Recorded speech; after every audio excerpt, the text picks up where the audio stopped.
అంతరాయతిమిరోపశాంతయే శాంతపావనమచింత్య వైభవం తం నరం వపుషి కుంజరం ముఖే మన్మహే కిమపి తుందిలం మహః శరణం కరవాణి శర్మదం తే చరణం వాణి చరాచరోపజీవ్యం కరుణామసృణైః కటాక్షపాతైః కురు మాం అంబకృతార్థసార్థవాహం శారదా శారదాంభోజవదనా వదనాంబుజే సర్వదా సర్వదాస్మాకం సన్నిధిః సన్నిధిం క్రియాత్ విమలపటీ కమలకుటీ పుస్తక రుద్రాక్షశస్తహస్తపుటీ కామాక్షి పక్ష్మలాక్షి కలిత విపంచి విభాసి వైరించి వాగర్థావివ సంపృక్తౌ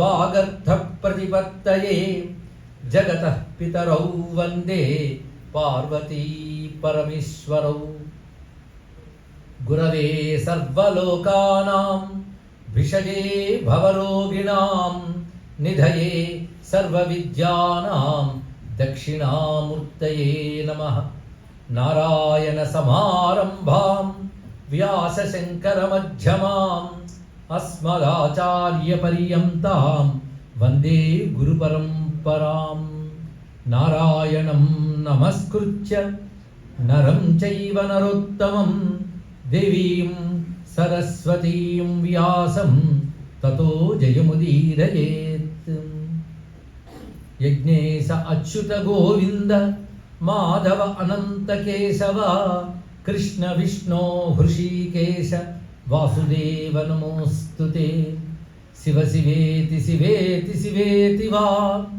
భవ భవేతి భవేతి భవేతి వా హరా హరేతి హరేతి హరేతి వా భజ మనః శివమేవ నిరంతరం నమస్తే నమస్తే మహాదేవ శంభో నమస్తే నమస్తే దయాపూర్ణ సింధో నమస్తే నమస్తే ప్రపన్నాత్మబంధో నమస్తే నమస్తే నమస్తే మహేశ శివాయ గురవే నమః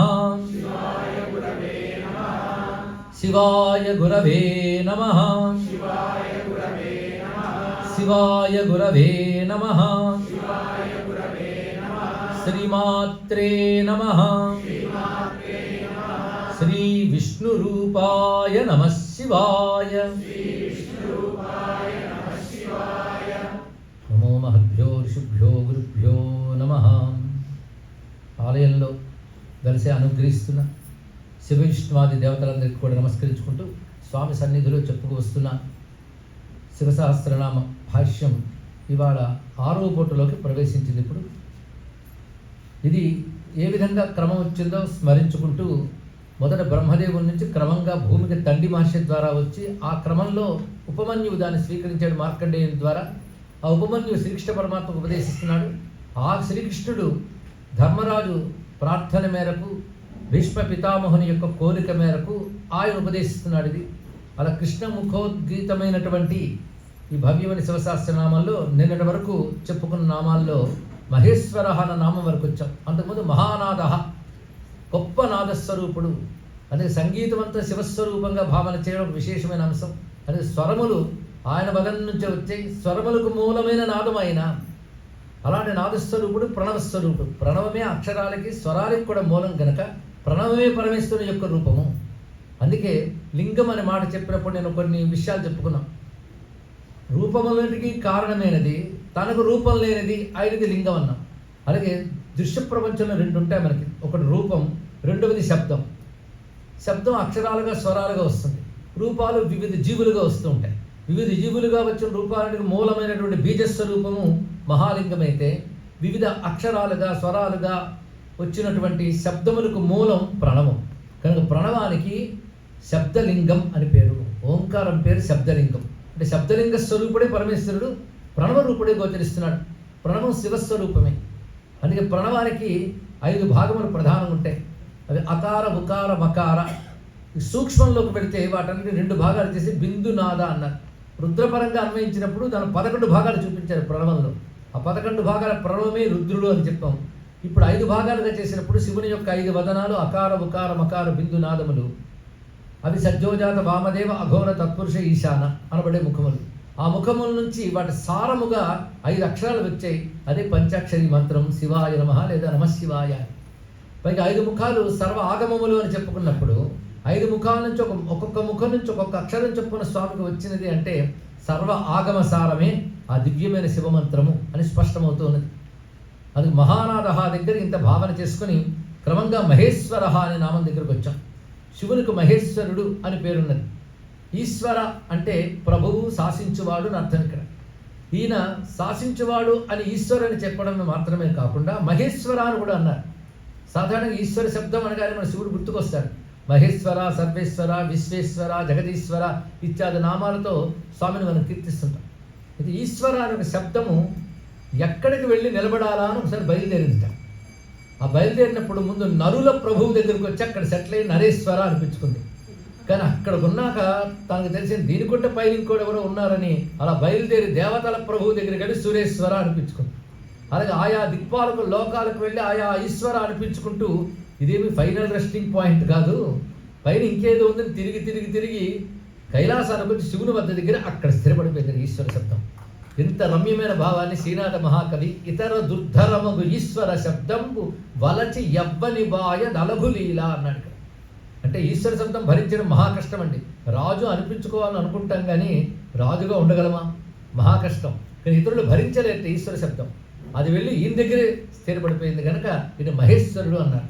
దీనికి ప్రమాణంగా ఉపనిషత్తులో త్వమీశ్వరాణాం పరమం మహేశ్వరం త్వం దేవతానాం పరమంచ దైవతం అంటూ మంత్రమే మనకు ప్రమాణంగా కనబడుతుంది. నువ్వు ఈశ్వరులకు ఈశ్వరుడు అయ్యా అన్నారు. అనేక మంది ఈశ్వరులు ఆయా లోకానికి అధిపతులు చాలామంది ఉంటుంటారు. ఆ లోకంలో వాళ్ళు చెల్లుబడి మరో లోకానికి వెళితే వాళ్ళు అక్కడ అతిథులు అవుతారే తప్ప ఈశ్వరుడు కాలేదు. ఈ ఈశ్వరులకు కూడా ఈశ్వరుడు ఎవడో ఆయన మహేశ్వరుడు అన్నారు. త్వమీశ్వరాణం పరమం మహేశ్వరం త్వం దేవతానాం పరమంచ దైవతం. కొన్ని నామాలు అయ్యాక ఆ నామం వస్తుంది, మహాదేవ అనే నామం రాబోతుంది కనుక అది ఇక్కడే చెప్పుకుంటున్నాను. నువ్వు దేవతల్లో ఒకటిగా కాకుండా దేవతలకు దేవుడిగా ఉంటావు కనుక నిన్ను మహాదేవుడు అంటారు. అందుకే మహాదేవ మహేశ్వర శబ్దములు శివుని యందు రూఢిగా ఉంటాయి. ఇతర దేవతలను అప్పుడప్పుడు ఏదో మహాదేవ అని చెప్పినప్పటికీ రూఢ్యర్థం ఒకటి ఉంటుంది, అది శివుని యందు చెల్లుతోంది కనుక మహాదేవ మహేశ్వర అని పరమేశ్వరుని నామములు. అంటే దేవతలకే దేవుడు అని చెప్పబడుతున్నది. అంతేకాదు మహాదేవ అనే నామానికి ఎంత శక్తి ఉందో శాస్త్రం చెప్తోంది. నామానికి సంబంధించిన శాస్త్రాల్లో హరహర మహాదేవ అంటూ ఉంటాం మనం. ఆ మహాదేవ అనగానే పరమేశ్వరుని యొక్క అనుగ్రహం ఎలా ఉంటుందో ఒకచోట పురాణంలో చెప్తూ మహాదేవ మహాదేవ మహాదేవేతి వాదనం వత్సం గౌరివ గౌరీశో ధావంతమనుధావతి అన్నారు. ఎవరైతే మహాదేవ మహాదేవ మహాదేవ అంటారో వారి వెనకాల శివుడు ఎలా వెళ్తాడు అంటే దూడ వెంట ఆవు వలె వెళ్తుంటాడు. ఎంత రమ్యమైన ఉపమానం చెప్పారండి. దూడ పరిగెడుతుంటుంది ఉత్సాహంతో, దానికి ప్రమాదం జరగకుండా ఆవు వెళుతుంది. అలాగే మహాదేవ నామం పలికే వారి వెంట గౌరీశ్వరుడు అలా వెళ్తాడన్నాడు. గౌరీశ్వరుడు అంటే ఆయన ఒక్కడే పరుగు తీయడం కాకుండా ఆవిడ కూడా పరుగుడుతూ ఉంటుంది. ఇది చెప్తున్నవాడు విష్ణువు బ్రహ్మవర్త పురాణంలో చెప్తూ ఎలాగైతే గౌరీ మహేశ్వరు వెళ్తుంటారో వాళ్ళని వదలలేక నేను లక్ష్మీ చైతన్యం వెళుతూ ఉంటాను, మమ్మల్ని వదలలేక దేవతలందరూ మా వెంట వస్తారని చెప్పాడు. కానీ మహాదేవ నామం పలికే వారి వెంట శివరక్షణ అలా ఉంటుంది. అదే మహాదేవ అనేది ఒక మహామంత్రంగా తెలిసిన వాళ్ళు భావిస్తూ ఉంటారు. ఇక్కడ అది మహాదేవ శబ్దానికి ఉన్నటువంటి గొప్ప భావం. అంతేకాదు ఇంకో మాట శాస్త్రం అంటారు, మహాదేవ మహాదేవ మహాదేవ అంటే ఒక్కదానికే సంతోషించి ముక్తినిచ్చేస్తాడు, మిగిలిన రెండింటికి రుణపడతాడు శివుడు అన్నారు. ఇక్కడ దాభ్యాం శంభుడు రుణీ భవేత్ అని గొప్ప మాట చెప్పారు. అంటే ఆ నామానికి ఉన్న శక్తి అంత గొప్పది. ప్రతి నామానికి ఒక్కొక్క శక్తి ఉంటుంది. మహాదేవ మహేశ్వర అనగానే అంత విశేషమైన భావం చెప్తూ అలాంటి పరమేశ్వరుని యొక్క స్వరూపంలో బహుభూతో బహుధర స్వర్భాను రమితో గతి. బహుభూతో అంటే అనేక రకములుగా అయినవాడు అని అర్థం. పరమాత్మ ఒక్కడే అయినప్పటికీ అనేక రకంగా అవుతాడు. కార్యకారణ రూపములుగా అనేక రూపములు ధరిస్తాడు. అందుకే రూపములు లేనివాడు అనేక రూపములు ధరిస్తాడు అని శాస్త్రం కూడా చెప్తుంది. పెక్కు రూపులు తన రూపమైన వాడు, అఖిల రూపములు తన రూపమైన వాడు, ఆది మధ్యాంతమును లేక అడురువాడు అని గజేంద్రుడు పరతత్వం గురించి చెప్పిన మాట ఇది. బహుభూత అంటే బహురూప, తర్వాత బహుధర. బహు అయిన దాన్ని ధరిస్తాడు. బహు అంటే ప్రపంచం. ప్రపంచం ఎప్పుడు బహు. దీని అంతటి ధరించేవాడెవడో బహుధనుడు. అయితే పాఠాంతరాల్లో బహుధనహ అని కూడా పేరున్నది. బహుధనహ అంటే గొప్ప ధనములు, ఎన్నో ధనములు గలవాడు. ధనములన్నీ ఆయన దగ్గర ఉన్నాయి. ధనము అంటే ఏది ధన్యతనిస్తుందో అది ధనం అండి. ధన్యత అంటే మళ్ళీ దానికి అర్థం చెప్పాలి. ధన్యత అంటే ఏది పొందితే పొందవలసింది పొందుతామో దానికి ధనంట. ఆకలి వేస్తే అన్నం ధనం, దాహం వేస్తే జలం ధనం. అంతేగాని బాగా దాహం వేస్తుందంటే ఎందండి గోల్డ్ కాయిన్ అంటే ఎవడు నొప్పుకోడు. అప్పుడు ధనం కాదు, జలమే ధనం. కనుక ధనమగ్ని ధనం వాయు ధనం సూర్యో ధనం వసు, ఎన్ని ధనమని చెప్తున్నారండి. అగ్ని సూర్య ఇత్యాదులు అన్నీ ధనములే. వాయువు ధనంట. ఎప్పుడైనా మనం అలా అనుకున్నామా? దొరికిపోతుంది కనుక వాయువుని ఆహా అనుకుంటున్నాం, కానీ అది లేకపోతే దాని విలువ తెలుస్తుంది. కానీ వాయువు ఒక ధనం, అగ్ని ఒక ధనం. ఎంత ధనం నింపాడండి.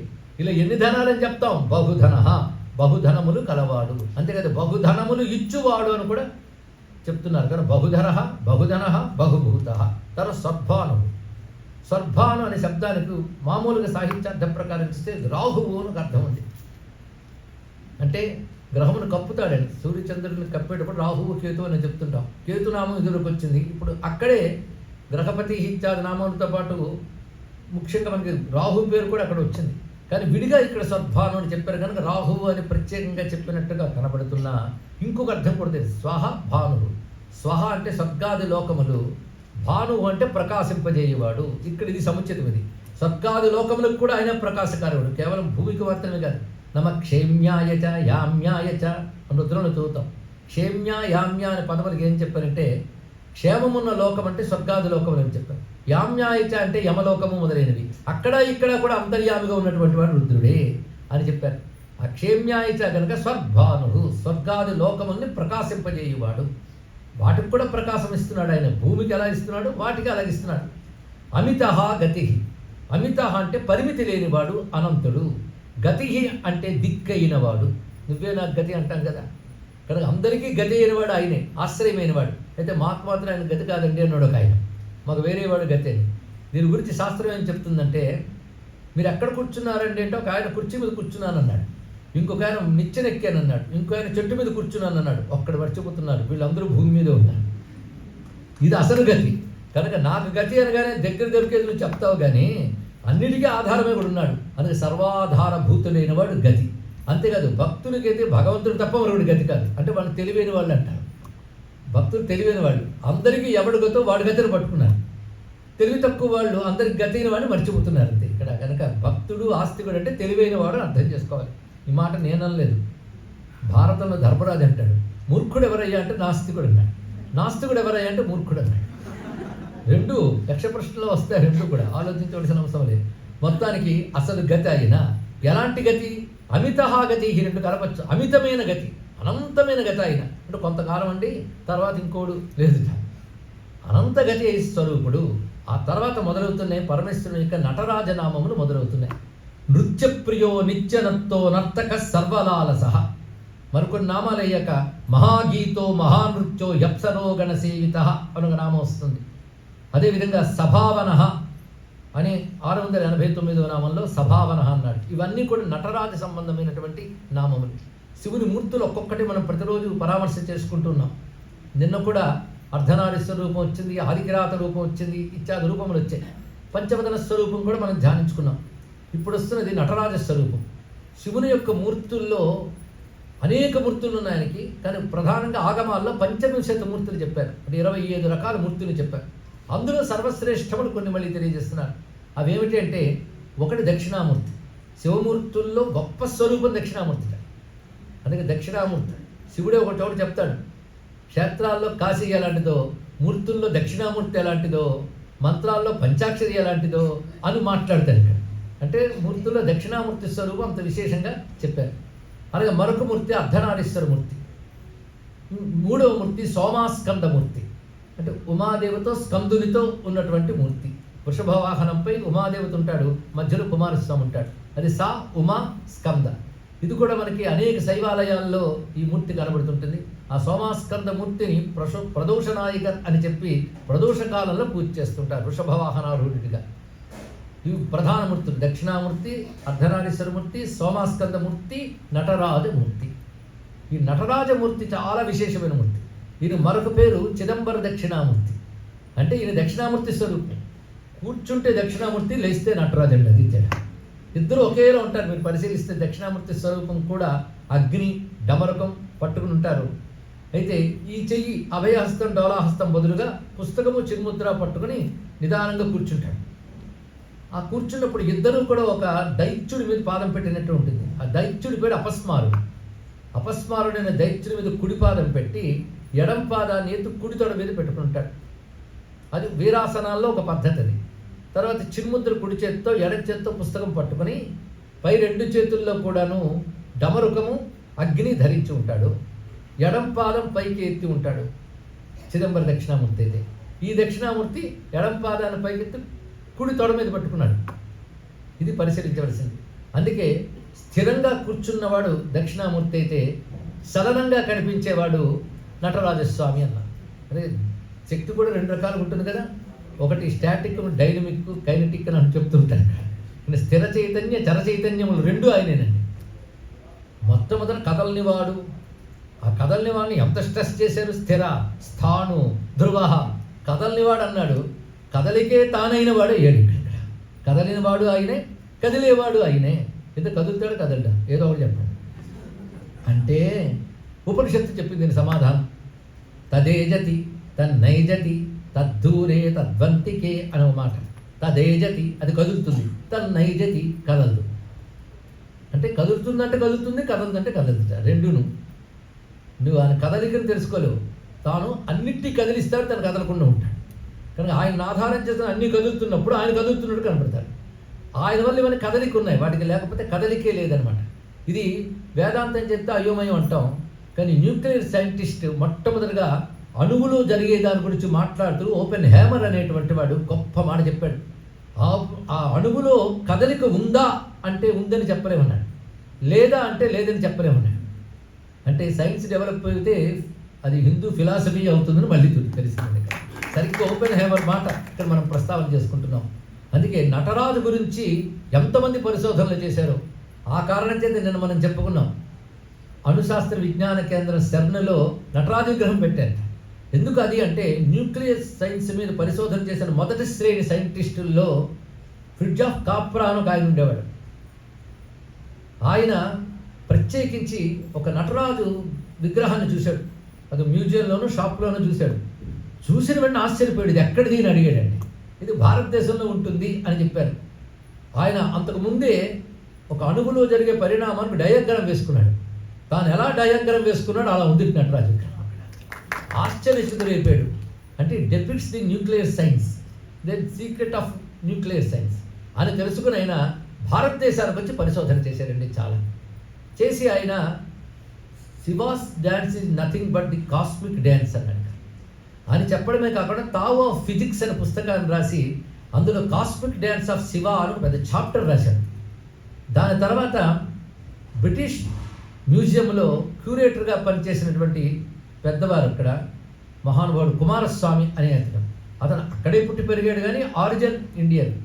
ఆయన నటరాజు మీద పరిశోధన చేసి అద్భుతమైన గ్రంథం రాశాడండి. కొన్ని వేల పేజీలు గ్రంథం రచించాడు. దానివల్ల చాలామంది విజ్ఞాన శాస్త్రవేత్తలు ప్రభావితులై చిదంబర క్షేత్రానికి వచ్చి నటరాజస్వామిపై అనేక పరిశోధన చేసి గ్రంథాలు రాశారు. అదేవిధంగా nuclear scientist doctor Kenneth Ford అనే ఆయన అద్భుతమైన మాట అంటాడు. She was dance in nothing but the energy dance in every subatomic matter అన్నాడు. అద్భుతమైన ప్రమాణాలు. దీన్ని బట్టి ఒక్కసారి హిందువుగా పుట్టిందికి అంత గర్వించాలో చూడండి. ఇది ఎలా దర్శనం ఇచ్చింది అంటే ఋషి తపశ్శక్తితో దర్శించి అణువు మొదలు బ్రహ్మాండం వరకు కదులుతున్న మహా చైతన్యం ఉంది. దాన్నే పరమేశ్వర చైతన్యం అంటున్నాం. అందుకు భగవంతుడు అనేది ఒక సత్యం, ఒక విజ్ఞానం. ఆ సత్యము అణువు మొదలు బ్రహ్మాండం వరకు. మనకి మాట ఎప్పుడు అణువురనీయ అన్మహతోమహీయ అని వింటూ ఉంటాం. అణువు మొదలు బ్రహ్మాండం. అసలు అణువు అనే మాట గురించి మొట్టమొదటి మాట్లాడింది మన వైదిక సంస్కృతి అనే విషయం మనం మర్చిపోతున్నాం. అణువు గురించి మాట్లాడండి. నమ పాగుంసభ్యాయచ రజస్యాయచ అని మాత్రం పాంసభ్యాయచ అంటే అత్యంత సూక్ష్మమైన రేణువులో కూడా ఉన్నవాడు అని అర్థం. ఏమి దర్శించారు ఇక్కడ? ఇక్కడ అణువు మొదలు బ్రహ్మాండం వరకు సర్వత్రా వ్యాపించాడు. ఇంకో మాట అంటారు మైక్రో మ్యాక్రో అని చెప్తూ అణువులో తత్పరిమితిగా కనబడేవాడు ఎవడో బ్రహ్మాండంలో వాడే అన్నాడు. అందుకే అక్కడ బ్రహ్మాండమంతా ఉన్నాడు అని చెప్పడమే కదయ్యా, అణువులో కూడా ఉన్నాడు. అందుకే సూక్ష్మంలో కూడా ఆయన చూడు, సూక్ష్మంలో చూస్తే అదే మోక్షమని, సూక్ష్మంలో మోక్షం అని కూడా చెప్పారు. అత్యంత సూక్ష్మ స్వరూపంలో కూడా ఆయన వ్యాపించున్నాడు. కానీ భగవంతుడు బ్రహ్మాండమంతా ఉన్నాడని చెప్పడమే కాదు, కళ్ళు మూసుకుంటే లోపల అత్యంత సూక్ష్మంగా కూడా ఆయన ఉన్నాడు. న్యూక్లియస్ అంటాం కదా, అత్యంత సూక్ష్మంగా ఉన్నాడు. ఎంత అంటే నీవారసూకవత్తన్వి పీతాభాస్వత్యనూపమా తస్యా శిఖాయా మధ్యే పరమా ఆత్మ వ్యవస్థిత చెప్తున్నామా. అంత సూక్ష్మం గురించి మన వాళ్ళు మాట్లాడారు. అక్కడ కదులుతున్న ఈ చైతన్యం పల్సేషన్స్ ప్రధానంగా 3 ఉంటాయని చెప్పారు. అది సృష్టి, స్థితి, లయ. ప్రతి కణంలో ఈ 3 జరుగుతుంటాయట. ప్రతి కణంలో ప్రతి క్షణంలో 3 జరుగుతుంటాయి. కనుక మన టైం మనం రిలేటివ్గా మాట్లాడతాం, కానీ టైం ఇస్ రిలేటివిటీ. దానికి ఏం చెప్తాం? ఆయన సృష్టి స్థితిలో ఈ రూపంలో సంచరించేదాన్నే కాలము అంటాం. కాలస్వరూపుడుగా అతను కలుగుతున్నాడు. అందుకే ఆయన పేరు మహాకాలుడు. సృష్టి స్థితిలో అయిన పల్సేషన్స్ని మన వాళ్ళ 3వ దాన్ని మళ్ళీ 2 భాగాలు చేశారు. దాని నుంచి విడదీసి మొత్తం 5 అయ్యాయి. సృష్టి, స్థితి, సంహారము ప్రతి వాళ్ళకి తెలుసు. కానీ సంహారమైనది కనబడకుండా పోతుంది, మరుగుపడుతుంది. మళ్ళీ మరుగుపడిపోయిందని నశించింది అల్లం మళ్ళీ బయటకు వస్తుంది. ప్రళయకాలంలో మొత్తం నశించిపోయినా కనబడకుండా పోతున్నాయి, మళ్ళీ సృష్టి అయినప్పుడు వస్తుంది కదా. ఆ రెండింటికి మళ్ళీ 2 పేర్లు పెట్టారు, తిరోధానం, అనుగ్రహం అని పెట్టారు ఇక్కడ. అదేవిధంగా తిరోధాన అనుగ్రహాలకు మరొక అర్థం చెప్పారు. భగవంతుడు చేసే 5 పనులుట. నేను 5 పనులు చెప్తాను, ఎవరైనా చేయగలరో చెప్తే వాడు దండం పెడతా. 1 సృష్టి, 2వది స్థితి, 3వది లయ. ఈ 3 మానవ మాత్రుడు చేయలేడు. మానవ మాత్రుడిని ఏ జీవుడు చేయలేడు. ఇది చేసేది ఒకటి ఉంది, దాన్ని ఈశ్వరుడు అన్నాం.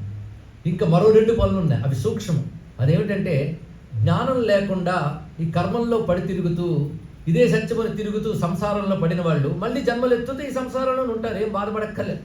ఒక ఆవిడ ఇల్లు కట్టుకుని పోతున్నాను బాధగా ఉందంటే, ఏం బాధపడకమ్మా, మళ్ళీ ఆ ఇంట్లో ఎలంగానో దేనిగానో తిరుగుతామని చెప్పాడు గురువుగారు. కనుక ఆ కోరికలు, ఆ వాసనలు, అభిరుచులు ఉంటే మరి నాకేం చేస్తారండి. కానీ ఎంత లోకం మనసుకు పడుతుందో వాడికి ఎన్నో జన్మలు ఉన్నాయని తెలుసుకోవాలి. ఒకటి అవి వాసనలు అయిపోతాయి, అవి తర్వాత తీసుకెళ్ళిపోతాయి. కనుక ఇలాగ తిప్పేవాడు మళ్ళీ వాడుకున్న వాసనలు బట్టి, వాడుకున్న అవిద్య బట్టి సంసారం తిప్పుతూ ఉంటాడు. దీన్ని బంధం అంటారు. ఎవడైతే యోగ్యుడో, తరించడానికి తగినవాడో వాడికి దీనికి బయటపెడతాడు. దాన్ని మోక్షం అని అంటారు ఇక్కడ. కనుక ఇప్పుడు 5 కృత్యములు వచ్చేసాయి: సృష్టి, స్థితి, సంహార, బంధ, మోక్షం. బంధంలో ఎలా ఉంటుందంటే విశ్వమంతా పరమేశ్వరుడు అప్పుడప్పుడు ఉపన్యాసాలు వింటాం కానీ అనిపించదు, ఫీల్ అవ్వం. దీన్ని తిరోధానం అంటారు. అంటే సత్యం మరుగున పడుట, దాన్ని తిరోధానం. తెరవేయుట లాంటిదండి ఇక్కడ, తెరవేయడం లాంటిది. కనుకనే విశ్వమంతా పరమాత్మ అని అప్పుడప్పుడు మాట, ఎక్కడ లేండి భగవంతుడు అంతటా ఉన్నాడు అంటాడు, కానీ ఫీల్ ఏది? ఏదో వచనాలు విన్నాడు, పుస్తకాలు చదివాడు కానీ అంటాడు, కానీ అనుభవం రాలేదు కదా. అంటే విశ్వమంతా భగవంతుడైనా ఆయన తప్ప మిగిలినవన్నీ కనబడుతున్నాయి కదా. దీన్నే తిరోధానం అంటారు. అది కాకుండా తెర తీసి సత్యం తెలిస్తే దాన్ని అనుగ్రహం అంటారు ఇక్కడ. కనుక బంధమోక్షాలకు మరొక పేరు తిరోధానం, అనుగ్రహం. ఇది పంచకృత్యములు. మీరు లలితా శాస్త్రంలో పంచకృత్యపరాయణ అని చెప్పారే, మునిపే చెప్పుకున్నాం. దాన్ని పుంలింగం చేస్తే శివసహస్రం, స్త్రీలింగం చేస్తే లలితా శాస్త్రం. ఇద్దరు ఒకటే. మరి 5 పనులు తన శక్తితో చేస్తున్నాడు కనుక శక్తి నామాలు అయ్యారు. 2 ఒకటే. ఈ పంచకృత్యములు బాగా తెలుసుకోగలగాలి. ఈ పంచకృత్యములు జగత్తులో చూస్తున్నాం, మనలో చూస్తున్నాం. మనలో నిత్యం చూస్తాం పంచకృత్యాలు. పంచకృత్యాలకి ఇప్పుడు 2 ఆస్పెక్ట్స్ చెప్పాం, 3వ ఆస్పెక్ట్ కూడా చెప్తా. పొద్దున్న లేచాం, సృష్టి. సాయంత్రం వరకు పనులు చేసాం, స్థితి. పడుకున్నాం, మొత్తం మర్చిపోయి ఇప్పుడు అన్నీ ఎక్కడికి పోయాయి? తిరోధానం. మళ్ళీ పొద్దున్న లేచాం. లేచినప్పుడు నిన్నటివే మళ్ళీ తెచ్చుకుంటున్నామా? అంతేగాని పక్కన నా పేరేంటండి అని పక్కవాడిని అడగట్లే. నీ పేరు నువ్వు అన్నీ తెచ్చుకుంటున్నావు కదా. అంటే నిన్నటి అనుసరించి గ్రహించాం. అలాగైతే గత కల్పాలను అనుసరించి తర్వాత కల్పాల్లోకి సృష్టి వస్తుందో, నిన్నట్టు అనుసరించి రేపు పెడుతున్నాం. ఈ పంచకృత్యాలు జరుగుతున్నాయా లేదు? ప్రతిరోజు జరుగుతున్నాయి, నిత్యం కూడా. నిత్యం పంచకృత్యాలు జరుగుతున్నప్పుడు ఎవడెవడ జరుగుతున్నాయి? ఇది ఆలోచించమన్నారు. నీ లోపల ఆత్మగా ఏ చైతన్యం ఉందో దాని చేత పంచకృత్యాలు జరుగుతున్నాయి. కనుక పంచకృత్యాలు నిర్వహించేవాడు ఎక్కడున్నాడు? ఇక్కడే ఉన్నాడు. అణువులు ఉండేవాడు నీలో ఉండడా? ఇది ఆలోచించు. ఇక్కడ అణువు మొదలు బ్రహ్మాండాల వరకు ఉన్న పరమేశ్వరుడు చేసే పనులన్నీ 5 నేనే చేస్తానని చెప్తూ ఉన్న నటరాజమూర్తిని ఒక్కసారి దర్శిద్దాం. ఇంతవరకు ఇక్కడ పెట్టారు కానీ దృష్టి ఎంతమందికి వెళ్ళిందో. ఆయన చుట్టూ ఒక సర్కిల్ ఉంది. ఆ సర్కిల్ ఆశ్చర్యం అండి. అది చూస్తూ లింగం అనే భావం కలుగుతుంది. ఆ లింగం లోపల ఉన్నవాడు వాడు. ఆ లింగం లోపల కనబడుతున్నాడు. ఈ సర్కిల్ ఏమిటి అంటే సమస్త బ్రహ్మాండ చక్రం, విశ్వచక్రం లేదా అణుచక్రం. ఏది తీసుకున్నా అందులో ఉన్నాడు ఆయన. ఉన్నప్పుడు ఏమిటంటే 5 పనులు చేస్తున్నాం అని చెప్తున్నాడు. వినండి. ఒక చెయ్యి డమరకం పట్టుకుంది. డమరకం అంటే ది ఫస్ట్ వైబ్రేషన్. దాని నుంచి సృష్టి అంతా ఏర్పడింది. ప్రకంపనం. దీన్ని స్పందన అంటారు. ఇక్కడ గ్రహించే శ్రోతలు ఉన్నారు, కొంచెం లోతుగా వెళ్తారు. నటరాజు అంటాం. నటధాతో స్పందనార్థే అని శాస్త్రం చెప్పింది. నట అనే మాటకే స్పందన, వైబ్రేషన్ అర్థంట. మరి ఇంత డ్యాన్స్ చేస్తున్నాడు, ఎంత వైబ్రేషన్స్. కనుక నట అంటే వైబ్రేషన్. అందుకే నకలు కుశల స్పందితుమపి అని మాట ఉన్నాడు. కాశ్మీర్ శైవ సిద్ధాంతం అని గొప్ప ఫిలాసఫీ ఉందండి. అందులో స్పందకారికలను ఒక గ్రంథం ఉంటుంది. అలాగే విజ్ఞాన భైరవ తంత్రం మరొక గ్రంథం, శివసూత్రంలో మరొక గ్రంథం. అది కాశ్మీర శైవం.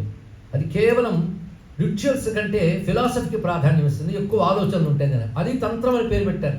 కానీ ఆ తంత్రం అంతా ఆలోచన తంత్రం. ఆ శివసూత్రంలో ఒక అద్భుతం.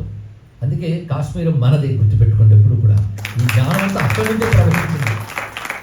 ఆ అద్భుతమైన శైవ సిద్ధాంతం అక్కడ పరంపరగా వచ్చింది. అయితే అనేక దాడులు ఎందరో పోయారు. చాలా బాధాకరమైన అంశం. కొన్ని వేల విశ్వవిద్యాలయాలు ధ్వంసం చేయబడ్డాయి. కాశ్మీర్, పాకిస్తాన్ ఒకప్పుడు భారతదేశంలో ఉన్నప్పుడు. తెలియాలి.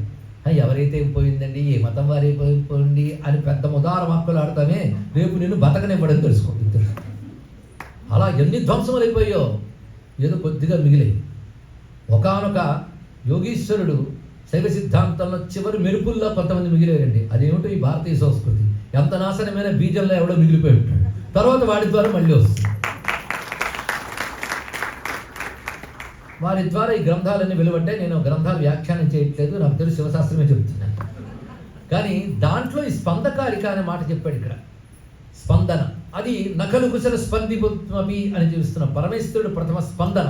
శక్తి ఉన్న చోట స్పందన ఉంటుంది, శక్తి లేని చోట స్పందన లేదు. ఆ శక్తి ఆవిడ. శక్తిని అమ్మవారు అన్నాం. కానీ అదే విషయం మొత్తానికి. ఆ విధంగా నటదాతో స్పందన అంటే ఫస్ట్ వైబ్రేషన్ ఏమిటి? డమరుకం. అంటే డమరుకం సృష్టికి సంకేతంగా. ఇలా ఏర్పడిన సృష్టిని రక్షిస్తున్నాను అని, స్థితి చేస్తున్నాను అని చెప్పడానికి అభయహస్తం పట్టాడు. ఆ పాయింట్స్ ఒక్కొక్కటేనండి. అభయహస్తం పట్టి చూపిస్తున్నాడు ఇక్కడ. తర్వాత ఇది స్థితి అయ్యింది కదా, సర్వజగత్తుని సంహరించడాన్ని అగ్నిహస్తంతో చూపిస్తున్నాడు. కానీ సృష్టి, స్థితి, సంహారం 3 అయ్యాయి. తర్వాత తిరోధానం అంటే అటాచ్మెంట్ విత్ వరల్డ్. అంతే కదా. వరల్డ్తో అటాచ్మెంట్ తిరోధానం, డిటాచ్మెంట్ మోక్షం. అంతే కదా. కానీ కుడిపాదం పెట్టి ఉంచాడు భూమికి తగిలేటట్టు. మరి రాక్షసుడు పెట్టాడంటే వాడే మోహాసురుడు. మోహమే ప్రపంచం. దాని మీద పెట్టించాడు. అంటే అది తిరోధానం అనే క్రియకి సంకేతం. పైకెత్తిన పాదం ఉందే, దీనితో కాకుండా అది అనుగ్రహానికి సంకేతం అన్నాడు కదా. అందుకే దాన్ని చూపిస్తున్నాడు. చూపిస్తూ అలా నిలబడ్డాడు. కనుక సృష్టి, స్థితి, సంహారం, తిరోధానం, అనుగ్రహం ఎన్ని పాయింట్స్ అయ్యాయి? 5 పాయింట్స్ పెట్టుకుని మొత్తం కలిపి ప్రణవమైన ఓంకార స్వరూపుడు ప్రణవమైతే 5 పాయింట్స్ దగ్గర 5 అక్షరాలు రాసుకోమన్నారు. నమ శివాయ. అది మొత్తం నమశివాయ. అదే నమశివాయ అంటే నటేశ్వరాయ అనాల్సిందే. అందుకే ఆ ప్రణవంలో ఆ నమశివాయ అనే పంచాక్షరి మంత్ర స్వరూపుడి సృష్టి, స్థితి, సంహార, తిరోధాన, అనుగ్రహకారకుడని ఈశ్వరుడు ఆయన అని తెలిసిపోతుంది ఇక్కడ. కానీ సృష్టికి బ్రహ్మ, స్థితికి విష్ణువు, సంహార రుద్రుడు అంటారే, మరి విడివిడిగా అన్నారంటే ఆయనే ఆ రూపంలో ఉన్నాడని గ్రహించాలి. అప్పుడు ఏ భేదము లేదు. అది సత్యం తెలియబడుతున్నది. కనుకనే నటరాజమూర్తులు ఇంత రహస్యం ఉంది. అది హిందువుల విగ్రహాలు అలా చూసి వచ్చి విగ్రహాలను ఆరాధిస్తారు హిందువులను. వాడు రాయిగానే అవును కామోస్ తప్పు చేస్తున్నాడు లెంపలేసుకోవడం, ఇదంతా మూర్ఖత్వానికి పరాకాష్ట. ప్రతి విగ్రహం ఒక తత్వాన్ని చెబుతుంది. అందుకు మహానుభావుడు అన్నాడు, హిందువులు విగ్రహారాధకులు కాదు తత్వారాధకులు అని చెప్పాడు. ఒక్కొక్కరు ఒక ఫిలాసఫీని చూపిస్తుంది. ఒక సత్యం యొక్క బహువిధ ఆకృతులే అవి. అందుకే బహుభూత, బహుధర, బహు ఆకృతులు. ఒకే సత్యం యొక్క వివిధ వ్యక్తీకరణలు, different manifestations of one ultimate reality. పరమసత్యం యొక్క బహువిధ ఆకృతులే మనం ఆరాధించే వివిధ దేవతా రూపాలు. ఏ రూపం గురించి వ్యాఖ్యానించినా ఇంత కనబడుతుంది. ఏం చేస్తాం? దానికి అదే మహాప్రపంచంగా గోచరిస్తుంది. కానీ నటరాజు అన్నప్పుడు ఇంత స్వరూపాన్ని మనం భావన చేయాలి. పైగా ఈ నటరాజస్వామి వారిలోనే అమ్మవారు ఉన్నారు. అదొక చమత్కారం. ఒక పెద్ద గొప్ప వ్యాఖ్యానం చేశాడు. నాట్యం అమ్మవారు, నటరాజు శివుడు అన్నారు. భలే చెప్పాడండి. నాట్యం అంటే ఎక్స్ప్రెషన్, అమ్మవారు అంటే nothing but the expression of Shiva. పరమాత్మ యొక్క ఎక్స్ప్రెషన్, వ్యక్తీకరణమే శక్తి. కనుక అమ్మవారే.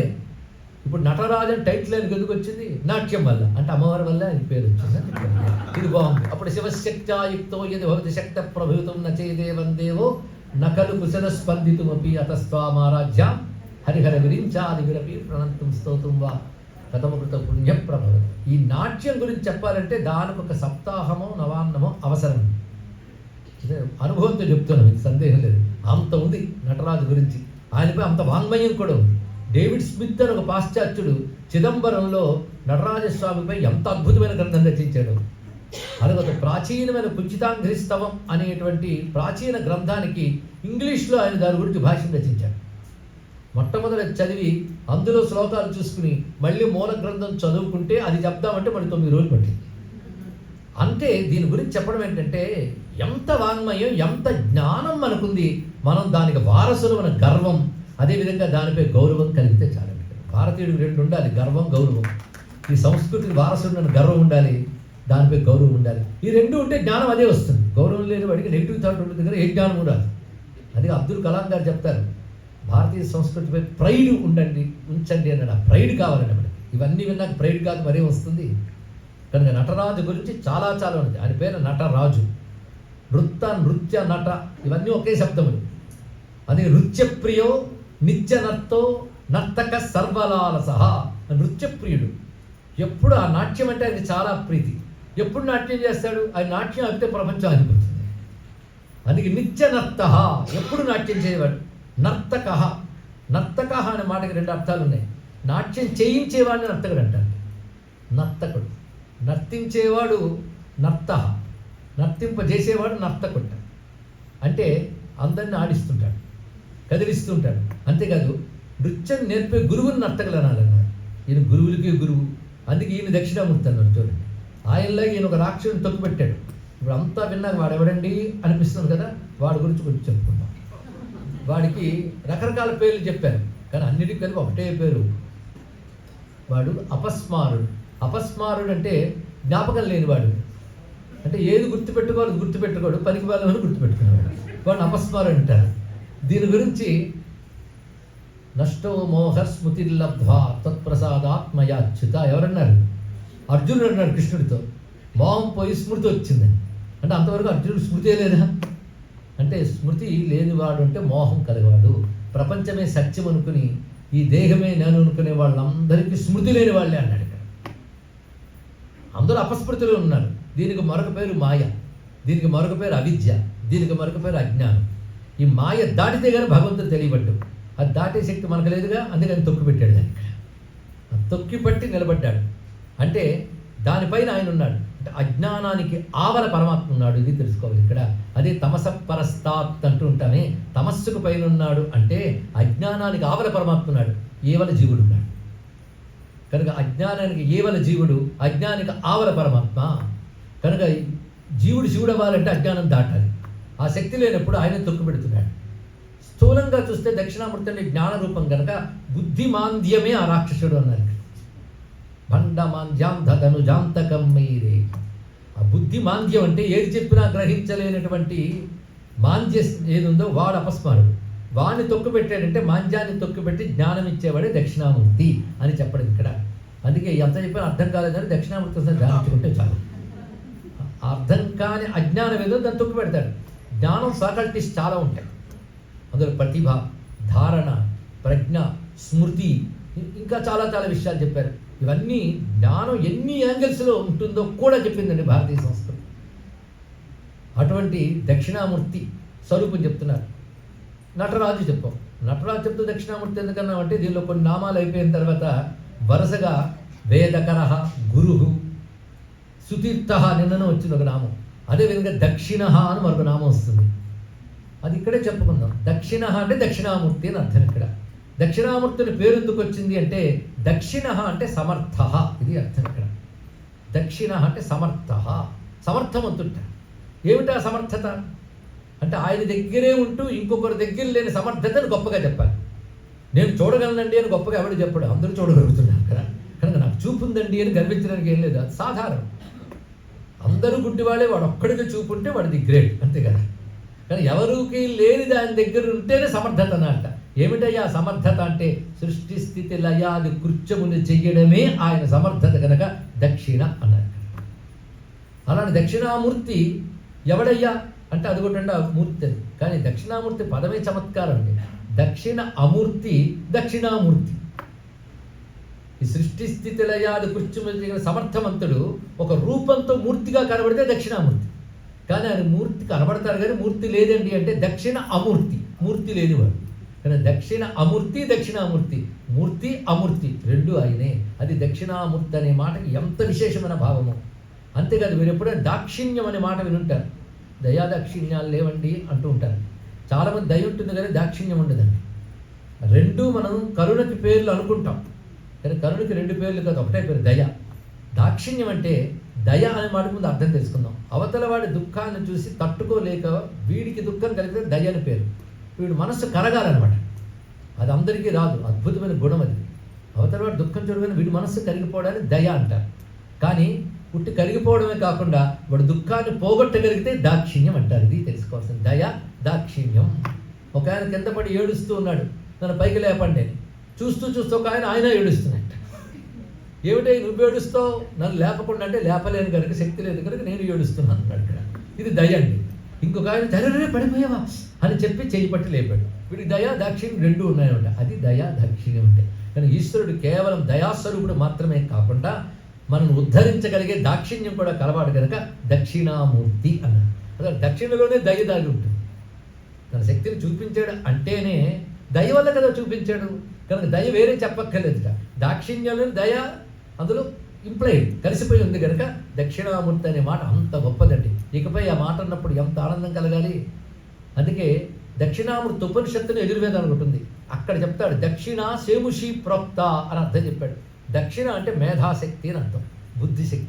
ఎందుకంటే సమర్థత బుద్ధి మీద ఆధారపడి ఉంటుంది కదా. బుద్ధిశక్తి పేరు దక్షిణ. దానికి స్వరూపమే దక్షిణామూర్తి. సమస్త బుద్ధిశక్తుల స్వరూపం దక్షిణామూర్తి. అందుకే కొన్ని ప్రాంతాల్లో, తమిళనాడు మొదలైన ప్రాంతాల్లో పిల్లలు కూడా దక్షిణామూర్తికి దండం పెడుతూ గురవే సర్వలోకానాం విషజే భవలోగిణాం నిధేయ సర్వ విద్యానాం దక్షిణామూర్తయే నమః అంటారు. అది శివుని ధరించిన ఆచార్య రూపం. ఇక్కడ అంత విశేషమైన వాడు. అలాంటి దక్షిణామూర్తి స్వరూపానికి నమస్కారం చేసుకుంటూ నటరాజుకు కూడా చిదంబర దక్షిణామూర్తి ఉంది గనక ఆయన అక్కడ చిదంబర నేను నభస్థలహ అనే మాట వచ్చింది. ఆకాశంలో ఉంటాడు. ఏమిటా ఆకాశం? దహరాకాశం, హృదయాకాశం. ఇది ఇన్నర్ స్పేస్ ఇన్ ఆటమ్. అందులో కూడా స్పేస్ ఉంటుంది. ఆ స్పేస్లోనే న్యూట్రాన్, ప్రోటాన్ ఇత్యాదులన్నీ సంచలనం అవన్నీ కల్పిస్తూ ఉంటాయి మనకి. ఆ స్పేస్లో కూడా ఉంటాడు. అణువులో ఉన్న స్పేస్లోని ఆయనే, బ్రహ్మాండంలో ఉన్న స్పేస్లోని ఆయనే. అన్ని స్పేస్లోనూ ఉంచి వాటి స్పేసుల్లో కూడా ఉంటాడు ఆయన. అందుకే అది మామూలు అంబరం కాదయ్యా, చిత్ అంబరం, కేవల చైతన్య రూపమైనటువంటి ఆకాశం అది. అలాంటి చిదంబర దక్షిణామూర్తిని మనం నమస్కరించుకుంటున్నాం. నభః అనే మాట తర్వాత కూడా వస్తుంది. ఆకాశ స్వరూపుడు అని చెప్పినప్పుడు ఆకాశాలు మళ్ళీ రెండు రకాలు, మూడు రకాలని చెప్పాలనుకోండి. ఒకటి భూతాకాశం అంటే పంచభూతాల్లో ఒకటి.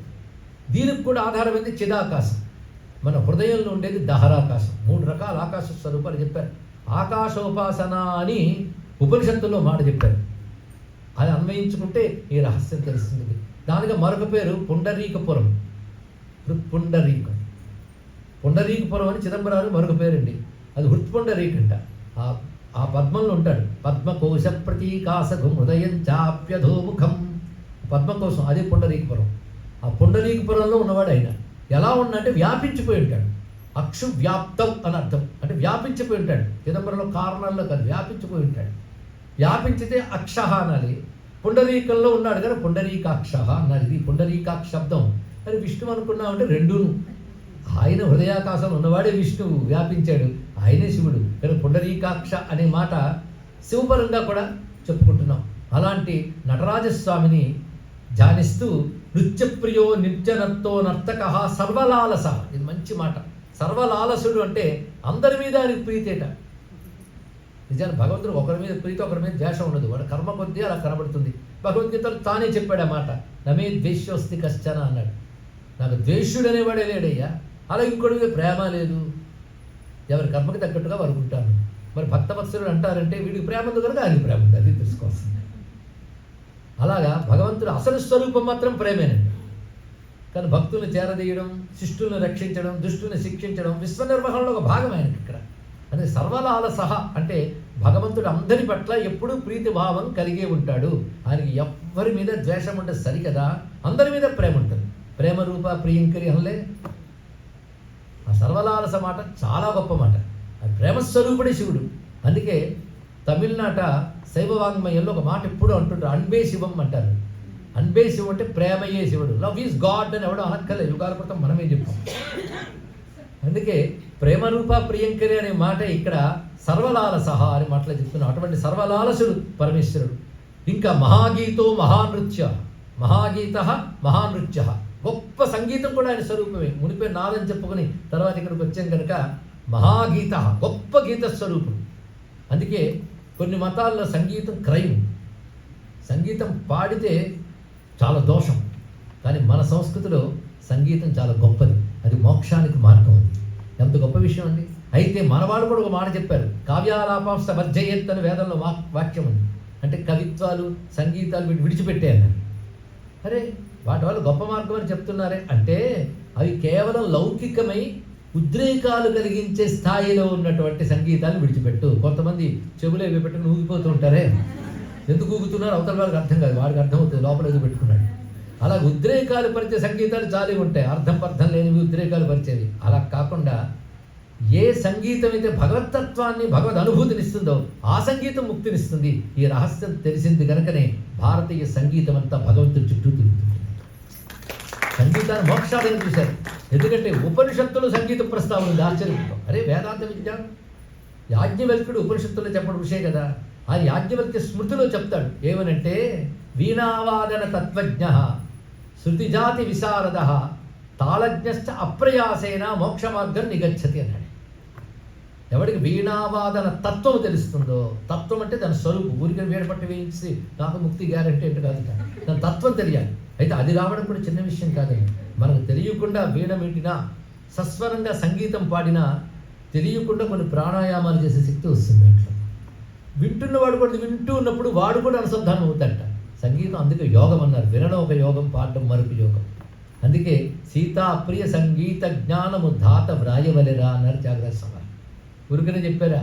నిన్ననే ఆయన కీర్తన పట్టుకున్నాం కదా, నాదతను మనిషం. ఆయనే మరొక చోటు చెప్తాడు, సంగీత జ్ఞానము భక్తి వినా సన్మార్గము కలదే మనస భృంగి నటేశ సమీరజ ఘటజ మతంగ నారదాదులు ఉపాసించే సంగీత జ్ఞానం అన్నాడు ఆయన. అది తెలుసుకోండి, రహస్యం ఆయనకు తెలుసు. అందుకే మహాగీత, పైగా సామగానలోల మనసిజ లావణ్య ధన్యమూర్ధన్యులు ఎందరో మహానుభావులు. సామగాన లోలుంటే భగవంతుడు ఎంత చక్కగా చెప్తాడంటే శివుడు విష్ణువు వీళ్ళందరూ సామగాన లోలులు. అంటే వాళ్ళని లాగలిగే శక్తి సంగీతానికి ఉంది. అందుకే దాని పేరు సామం అన్నారు. సామం అంటే లొంగ తీసుకొనున్నది అని అర్థం. సామగానం అంటే ఆ గానంతో దేవతలు లొంగిపోతారు. అందుకే భగవంతుడు కూడా లొంగిపోతాడు, ఎందుకంటే ఆ స్వరూపంగా ఉన్నవాడు కనుక అన్నారు ఇక్కడ. అందుకే మహాగీత మహానృత్య, ఆయన గీతం మహాగీతం, ఆయన నృత్యం మహానృత్యం. అయితే నృత్యాలకు సంబంధించిన దేవతలు కొందరు ఉన్నారండి. గానానికి గంధర్వులు, నాట్యానికి అప్సరసలు. వాళ్ళందరూ శివుడు నాట్యం చేస్తూ ఉంటే ఆయన సేవిస్తూ ఉంటారట. ఎందుకంటే ఒక ఆర్ట్లో గొప్పవాడి దగ్గరికి లెర్నింగ్లో ఉన్న వాళ్ళు వెళ్ళి నేర్చుకుంటూ ఉంటారు కదా. కానీ శివుడు నాట్యం చేస్తుంటే అప్సరసులు మొదలైన వాళ్ళందరూ సేవిస్తుంటారు. ఎందుకంటే నాట్యంలో మెలకువలు నేర్చుకోవడానికి. కొంతసేపు అలా సేవించి తెలుసుకున్నారు, ఇది చూడటమే తప్ప మనం చెయ్యలేమని తెలుసుకుని దండం పెట్టి వచ్చాడు ఇక్కడ. కానీ అప్సరోగణ సేవిత అని చెప్పబడుతున్నాడు. అలాగే ఆయనకి మరొక పేరు సభావన నామం. ఇది కూడా నటరాజుకి సంబంధించిన నామం. సభ ఆవన సభావన అంటే సభలను రక్షించువాడు. ఆయన సభలను రక్షిస్తాడు. సభలు రక్షించడం ఎప్పుడు క్లీన్ చేసి స్టేజ్ అంతా డెకరేట్ చేయడం కాదండి. సభల్లో జరగాల్సింది జరిగితే సభ రక్షింపబడుతుంది కనుక సభల్లో ఉంటాడట ఆయన. నమ సభాభ్య సభాపతిభ్యశ్చ భో నమః అని రుద్రంలో చదువుకుంటున్నాం కదా. సభల రూపంలో ఉన్నవాడు సభాపతి అయినవాడు. సభాపతి అనేది సభావన. పతి అన్న పాతి రక్షణ కరోతి ఇది పతి, అవనము అన్న రక్షణ. కానీ సభావన అంటే సభల్లో రక్షిస్తూ ఉంటాడంటే అక్కడ నాట్యం చేస్తున్నాడు, సభల్లో నాట్యం చేస్తాడు. ఎన్ని సభలు అంటే ఒక 5 సభలు చెప్పారు.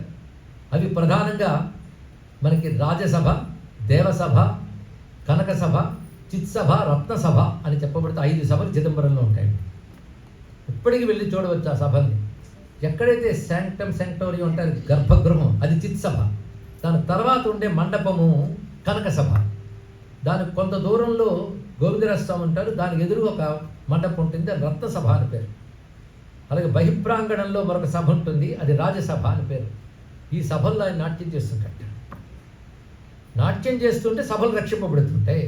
సభలో జరగాల్సింది జరుగుతుంటే రక్షింపబడుతుంది. కానీ వాళ్ళు క్లోజ్ చేస్తారు, ఏం జరగట్లేదంటే రక్షణ లేదని అర్థం. ఆయన వాటిల్లో నాట్యం చేస్తుంటున్నాడు. ఏమిటి 5 సభలు ఆలోచించమన్నాడు. ముందు బహిప్రాంగణంలోంచి వద్దాం. మొదటిది అన్నమయ కోసం, తర్వాత ప్రాణమయ కోసం, మనోమయ కోసం, విజ్ఞానమయ కోసం, ఇది కనక సభ. ఆనందమయ కోసం చిత్సభ. అక్కడ నాట్యం చేస్తున్నటువంటి వాడెవడో వాడు 5 సభల్లో ఉంటూ 5 సభల్ని రక్షించువాడు. అది పంచకోశాంతర స్థిత అన్నాం కదా. పంచకోశముల్లో ఉంటూ ఇవే సభలండి. నేను సభలంటే మీరు ఒప్పుకోరేమో, ఒప్పిస్తా. అందరూ అసెంబ్లీ అయిన చోటు సభ కదా. కానీ ఇంద్రియాలన్నీ అసెంబ్లీ ఎక్కడున్నాయి? అదే రాజ్యసభ అయిపోయింది. ప్రాణములన్నీ ఇందాక చెప్పుకున్న 11 అవన్నీ అసెంబ్లీ ఉన్న చోటు ప్రాణసభ. తర్వాత మనస్సు 1, 2 బోల్డ్ ఆలోచన కనుక అది అనేకం కలిసి ఉంటుంది కనుక మనస్సు ఒక సభ. ఇక విజ్ఞానమయ కోసం రకరకాల ఆలోచనలు, జ్ఞానములు ఇవన్నీ కూడా ఉండేది అదో సభ. తర్వాత లోపల ఆనంద సభ, అంటే జీవుడు అనుభవ స్థానం. ఆనంద కోసం లోపల ఉంటాడు పరమాత్మ. కనుక ఆనంద కోసమే పరమాత్మ అనకూడదు. నైనా ఆనంద కోసానికి లోపల ఉంటాడు. అందుకే అన్నమయ కోసం లోపల, ప్రాణమయ కోసం దాని లోపల అంటే అంత ఇన్నర్. ప్రాణమయ కోశానికి లోపల విజ్ఞానమయ కోసం, దానికి లోపల ఆనందమయ కోసం, దానికి లోపల పరమాత్మ అన్నాడు. పరమాత్మ అడ్రస్ అంత దగ్గర చెప్పేశారండి ఇక్కడ. కనుక పంచకోశములు పంచసభలు. లోపల వాడు ఆడుతూ ఉంటేనే ఆడిస్తూ ఉంటేనే వాడుతుంటే. కనుక 5 సభల్ని రక్షించేవాడు ఎవడే ఏడుపుడు. అది సభావన అని చెప్పబడుతున్నది. అది లోపలికి శివుడు ఎలా ఆడుతున్నాడో తెలుసుకోగలిగితే అణువులో నాట్యం చేసేవాడు ఇక్కడ చేయడా. ఆ మాటకు వస్తే నీ శరీరంలో ఎన్ని సెల్స్ ఉన్నాయో అన్నింటిలో ఆయన నాట్యం జరుగుతూనే ఉంది ఇక్కడ. ఆ జరగడంలో సెల్స్ని పుట్టిస్తున్నాడు, ఉంచుతున్నాడు, తీసేస్తున్నాడు. రోజుకి ఎన్ని సెల్స్ పోతాయో డాక్టర్లు చెప్పగలరు. మళ్ళీ కొత్త సెల్స్ వస్తాయి. అలాంటి మార్పు జరుగుతుంది కనుక పిల్లవాడు పెద్దవాడు అవుతూ ఉంటాడు. అవునా లేదా? కనుక ఇప్పుడు చెప్పండి, ఎన్ని సెల్స్ లోపల పోతున్నాయా లేదా? పోయిన సెల్స్ ఎక్కడికో బయటకు వెళ్ళి శ్మశానం తగలబడట్లేదు. ఆ పోయినవి ఇక్కడే పోతున్నాయి. కనుక పుడుతున్నాయి, పెరుగుతున్నాయి, పోతున్నాయి. ఎక్కడ? ఈ శరీరంలోనే. ఆ పోతున్నప్పుడు ఇక్కడే లయం అవుతున్నాయిగా. అందుకే శరీరాన్ని మహాశ్మశానం అన్నారు. అక్కడ ఉన్నవాడిని మహాశ్మశానం అంటారు. తాత్వికంగా దర్శిస్తే శ్మశానం కాని చోటు ఏదో చెప్పండి ఇక్కడ. అనుక్షణ ప్రళయముల జగము మహాశ్మశానం. అక్కడ కూడా పరమాత్మ సర్వవ్యాపకుడు కనుక ఇప్పుడు తెలిసింది కదా. ఈ అర్థములు తెలుసుకుంటే నటరాజు కూడా అర్థమవుతున్నాడు. అంటే శ్మశానంలో కూడా డ్యాన్స్ చేస్తారంటే ఇది డ్యాన్స్. ఎన్ని డ్యాన్సులు అంటే ఆనంద తాండవం, ఉద్ధత తాండవం, చాలా తాండవాల్లో బోల్డ్ వెరైటీస్ ఉన్నాయి. తాండవాలు కూడా అనేక వెరైటీలు ఉంటాయి. ఏమిటంటే ఇప్పుడు అందరూ కూర్చుని ఉన్నారు కదా, ఈ లోపలకు తాండవం జరుగుతుంది ప్రతి వారిలోనూ యోగంతో. అజపా తాండవం అంటారు ఇక్కడ. అజప అంటే కొంతమంది తెలుసు, ఉచ్ఛ్వాస నిశ్వాసాల హంసే అజప. ప్రతి వారికి ఊపిరి ఆడుతుందా లేదా కొంచెం చెక్ చేసుకుంటారు. కూర్చున్నామంటూ ఆడుతోందని అర్థం ఇక్కడ. అది మనకు చెప్పి ఆడుతున్నాడా, ఇదిగో నేను డ్యాన్స్ చేస్తున్నాను, లోపల ఆడుతోందా లేదా? ఊపిరే నాట్యం అని చెప్పారు. చూడండి ఎంత మాట, గొప్ప మాట.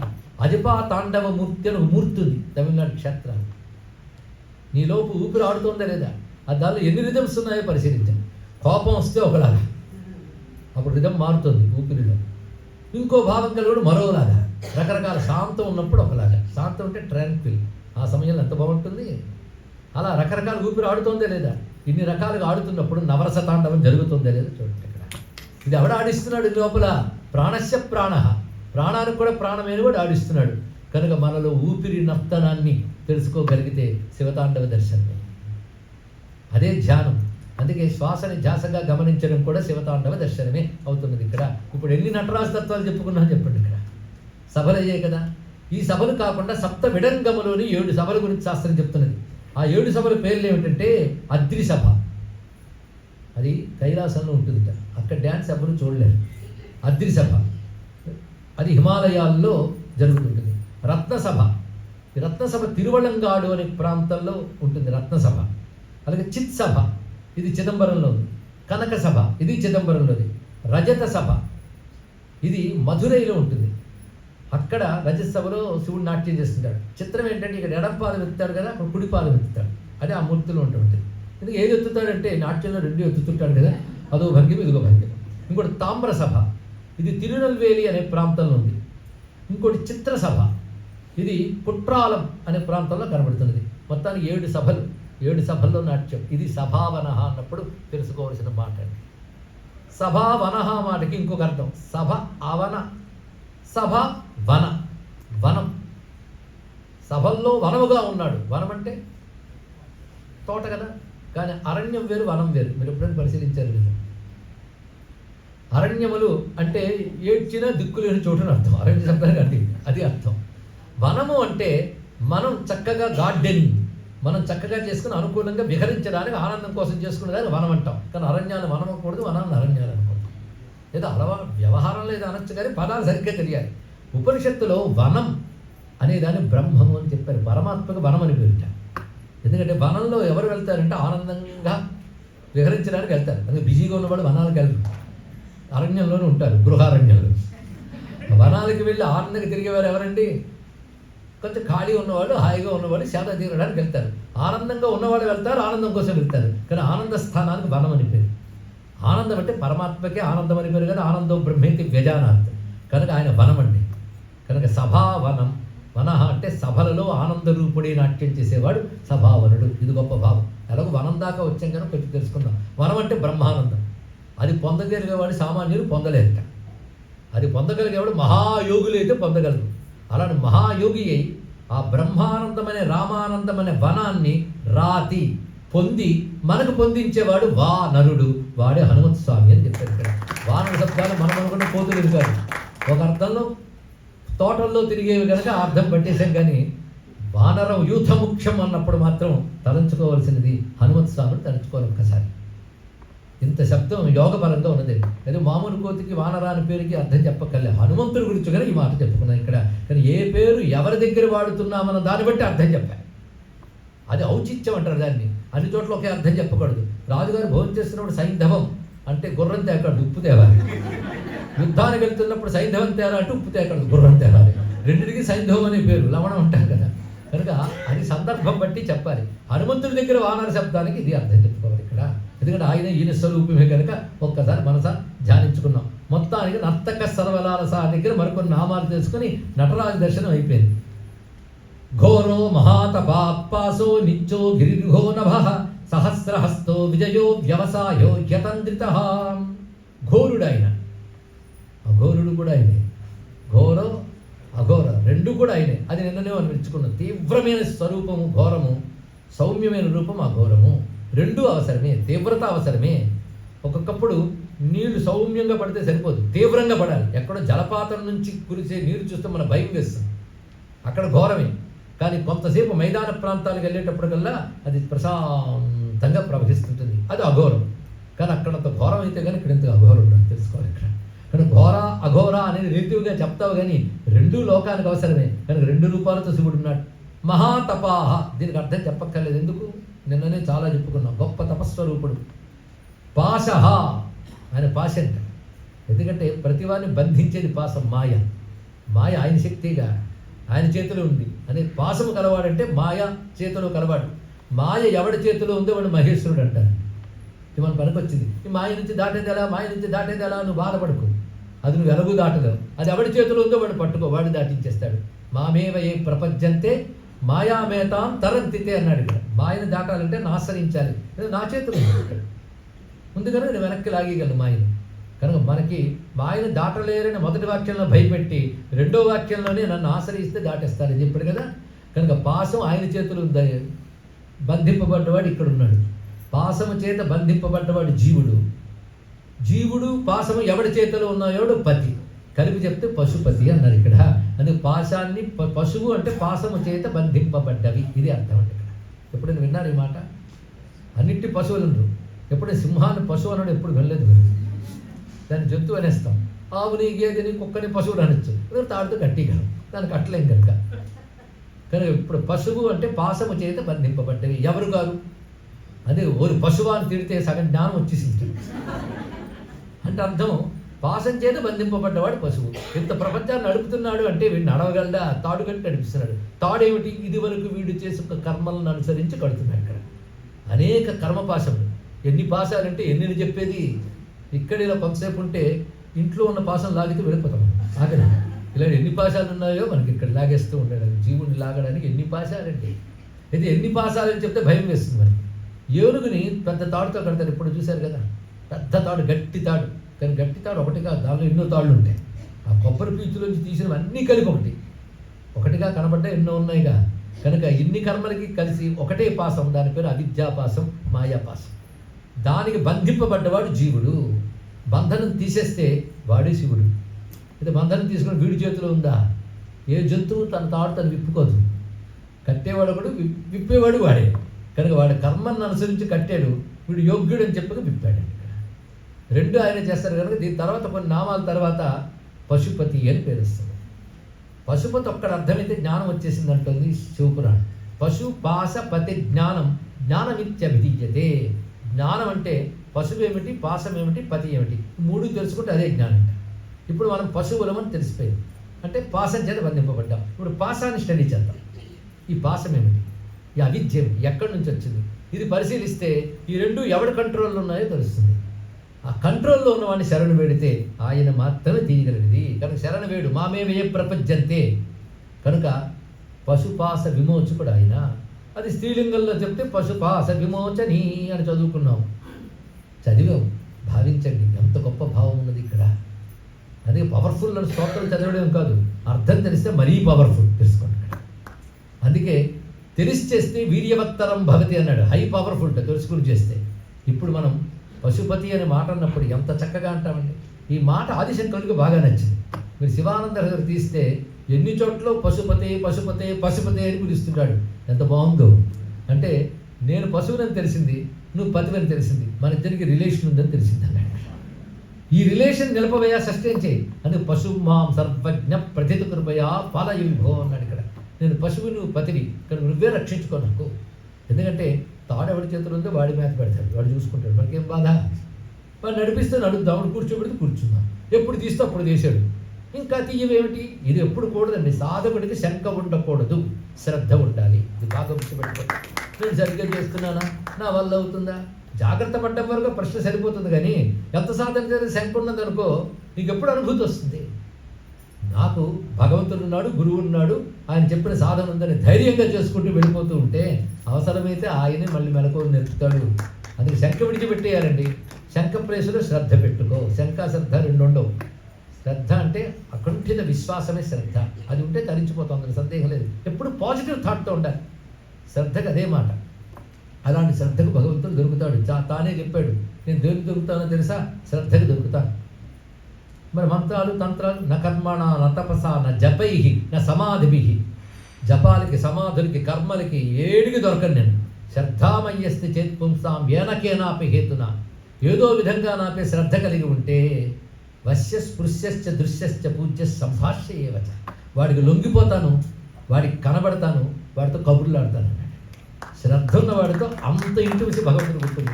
అదే నా కర్మణ నా తపస్స నా జపేహి, నేను ఇంత జపం చేశాను, వాడికి ఏ అనుష్ఠానం లేదు, నాకున్నది అదొక గర్వం అంటే. వాడిని భగవంతుడు మెచ్చుకోడు. ఇవాళ 1000 చేశాను, రేపు 2000 చేశాను, డైరీ అంతా కలిపితే కొన్ని లక్షలు అయింది, అది నీకే డైరీ, భగవంతుడిది కాదు. ఎంత చేశాను ఇంకా అనుగ్రహించాలంటే నీ కౌంట్ వేరు, నా కౌంట్ వేరు, ఆయన కౌంట్ వేరు. అందుకే అన్నిటికంటే గొప్పది శ్రద్ధ. అది ఒకవేళ లేకపోతే ఎమ్మని ఏడ్చి ప్రార్థించాలండి భగవంతుడు. ఇది శ్రద్ధ అమ్మవారి రూపం. శ్రద్ధాం విభూతి సులభం అంటున్నాం కదా. శ్రద్ధ ఒక దేవత, ఆ శ్రద్ధ కలగాలి. అది ముందు శ్రద్ధ అని అడిగితే దానికి మిగిలినవన్నీ దాని వెనకాల వస్తుంటాయి. కానీ భగవంతుడు ఉన్నాడా, అంత టైం కూర్చుంటే ఉన్నాడు. కొందరు అంటున్నారండి, అలాగే ఖాళీగా ఉన్నాను కనుక నేను కూర్చున్నానండి అన్నట్ట. అంటే వాడికి అంత నమ్మకం ఉందో చూడండి ఇక్కడ. అదేమి శ్రద్ధ అండి ఇక్కడ.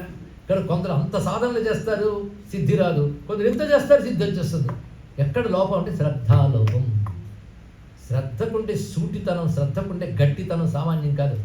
అది ఒక్క షాట్లోనే లక్ష్యాన్ని కొడుతుంది. గొప్పతనం ఇక్కడ. అది శ్రద్ధ లేనివాడు అలా బాణాలు వేస్తుంటాడు కానీ లక్ష్యానికి తగలదు, కింద పడిపోతుంటే బాణాలు. శ్రద్ధను వాడు ఒక్కడు కొడితే దాంతో కొట్టగలడు. అది అన్నిటికంటే ముందు శ్రద్ధ. దాన్ని ప్రోధి చేసుకోవాలి. అది ఇమ్మనైనా భగవంతుని అడగచ్చు. ఆ శ్రద్ధే భక్తి అనిపించుకుంటుంది. అయితే శ్రద్ధతో ప్రేమతో భగవంతుని ఆశ్రయిస్తే దాని పేరు భక్తి. వాడికి అర్థమవుతుంది. కానీ ఈ పశువు పాసం నుంచి విముక్తి కావాలంటే వాడు డెవలప్ చేసుకోవాల్సింది ఏమిటి, శ్రద్ధ, భక్తి. అందుకే ఉపనిషత్తే మళ్ళీ పట్టుకుందాం. ఎందుకంటే నాకేంటో భక్తి అంటే నచ్చట్లేదండి, వేదాంతమతి నచ్చిందండి, ఇది రెండూ లేవని నాకు అర్థమైంది. ఎందుకంటే ఉపనిషత్తులో ప్రత్యక్షంగా చెప్పాడు ఆయన, శ్రద్ధా భక్తి ధ్యాన యోగాదవైహి, శ్రద్ధా భక్తి ధ్యాన యోగాత్ అవైహి. అవైహి అంటే తెలుసుకుంటా, శ్రద్ధ జ్ఞాన భక్తి యోగాలు తెలుసుకుంటావు. మళ్ళీ భగవద్గీతలో భక్తి యోగం చెప్పినట్టుంది, ఇక్కడ చెప్పాను నేను భక్తి యోగం చాలా కాలం క్రితం 2 రోజుల్లో గుర్తుంది. అక్కడ స్వామి చెప్తున్నాడు ఆ యోగం. అలాంటి భక్తి ఉంటే దానితో తప్ప మరుగు దాంతో పొందలేమని చెప్పాడు. భక్త్యా త్వనన్యయా శక్య అహమేవం విధోర్జున జ్ఞాతం ద్రష్టుంచ తత్వేన ప్రవిష్టించ పరంతప. అదే శివశాస్త్రానికి ముందు వెనక కూడా భక్తి గురించి అంత గట్టిగా చెప్పి ఏదైనా వస్తుంది కానీ భక్తి రాదయ్య. భగవంతుని ఆశ్రయించడం మొదటి మెట్టు. ఆ ఆశ్రయం నిశ్చల నిర్విఘ్న అవ్యభిచారిణి అంత దృఢమైతే అది చివరి మెట్టు. ఆ చివరి మెట్టుకు చేరిన భక్తిని పరాభక్తి అంటారు. ఆ పరాభక్తి పొందడం అంటే పరమాత్మను పొందడమే. పరాభక్తికి బ్రహ్మజ్ఞానం యొక్క పూర్ణ దశకి తేడా లేదు. ఇది తెలుసుకోవాల్సిన యొక్క ముఖ్యమైన అంశం. అందుకే పశుపాస విమోచకుడైనటువంటి ఆయన్ని పాశ నిత్య గిరిరుహ. గిరిరుహ అంటే కొండ మీద ఉన్నవాడు, కొండెక్కి కూర్చున్నవాడు కూడా చెప్పచ్చు. రుహ అంటే పైకి వెళ్ళి ఉండుట. కొండ మీద ఉండాలంటే కొండ కింద నుంచి పైకి ఎక్కాలి కదా, ఆయన కొండ మీద ఉన్నట్ట. కొండ మీద దేవుడు అండి ఆయన. ఇక్కడ ఏ కొండ? కైలాసగిరి, శ్రీశైలము, అరుణగిరి ఒకటేమిటి? ప్రధానం కైలాసగిరి, కొండ మీద ఉంటాడు. కొండల దేవుడు అక్కడ ఉంటాడట. అయితే గిరి రుహ అనేది కొండ మీద వాడు అని కైలాసగిరిపై వాడును అర్థం చెప్పడమే కాకుండా గిరి అనే మాటకి సంస్కృతంలో మరొక మాట మాట. గిరి అంటే మాట, మాట మీద ఉంటాడు ఆయన.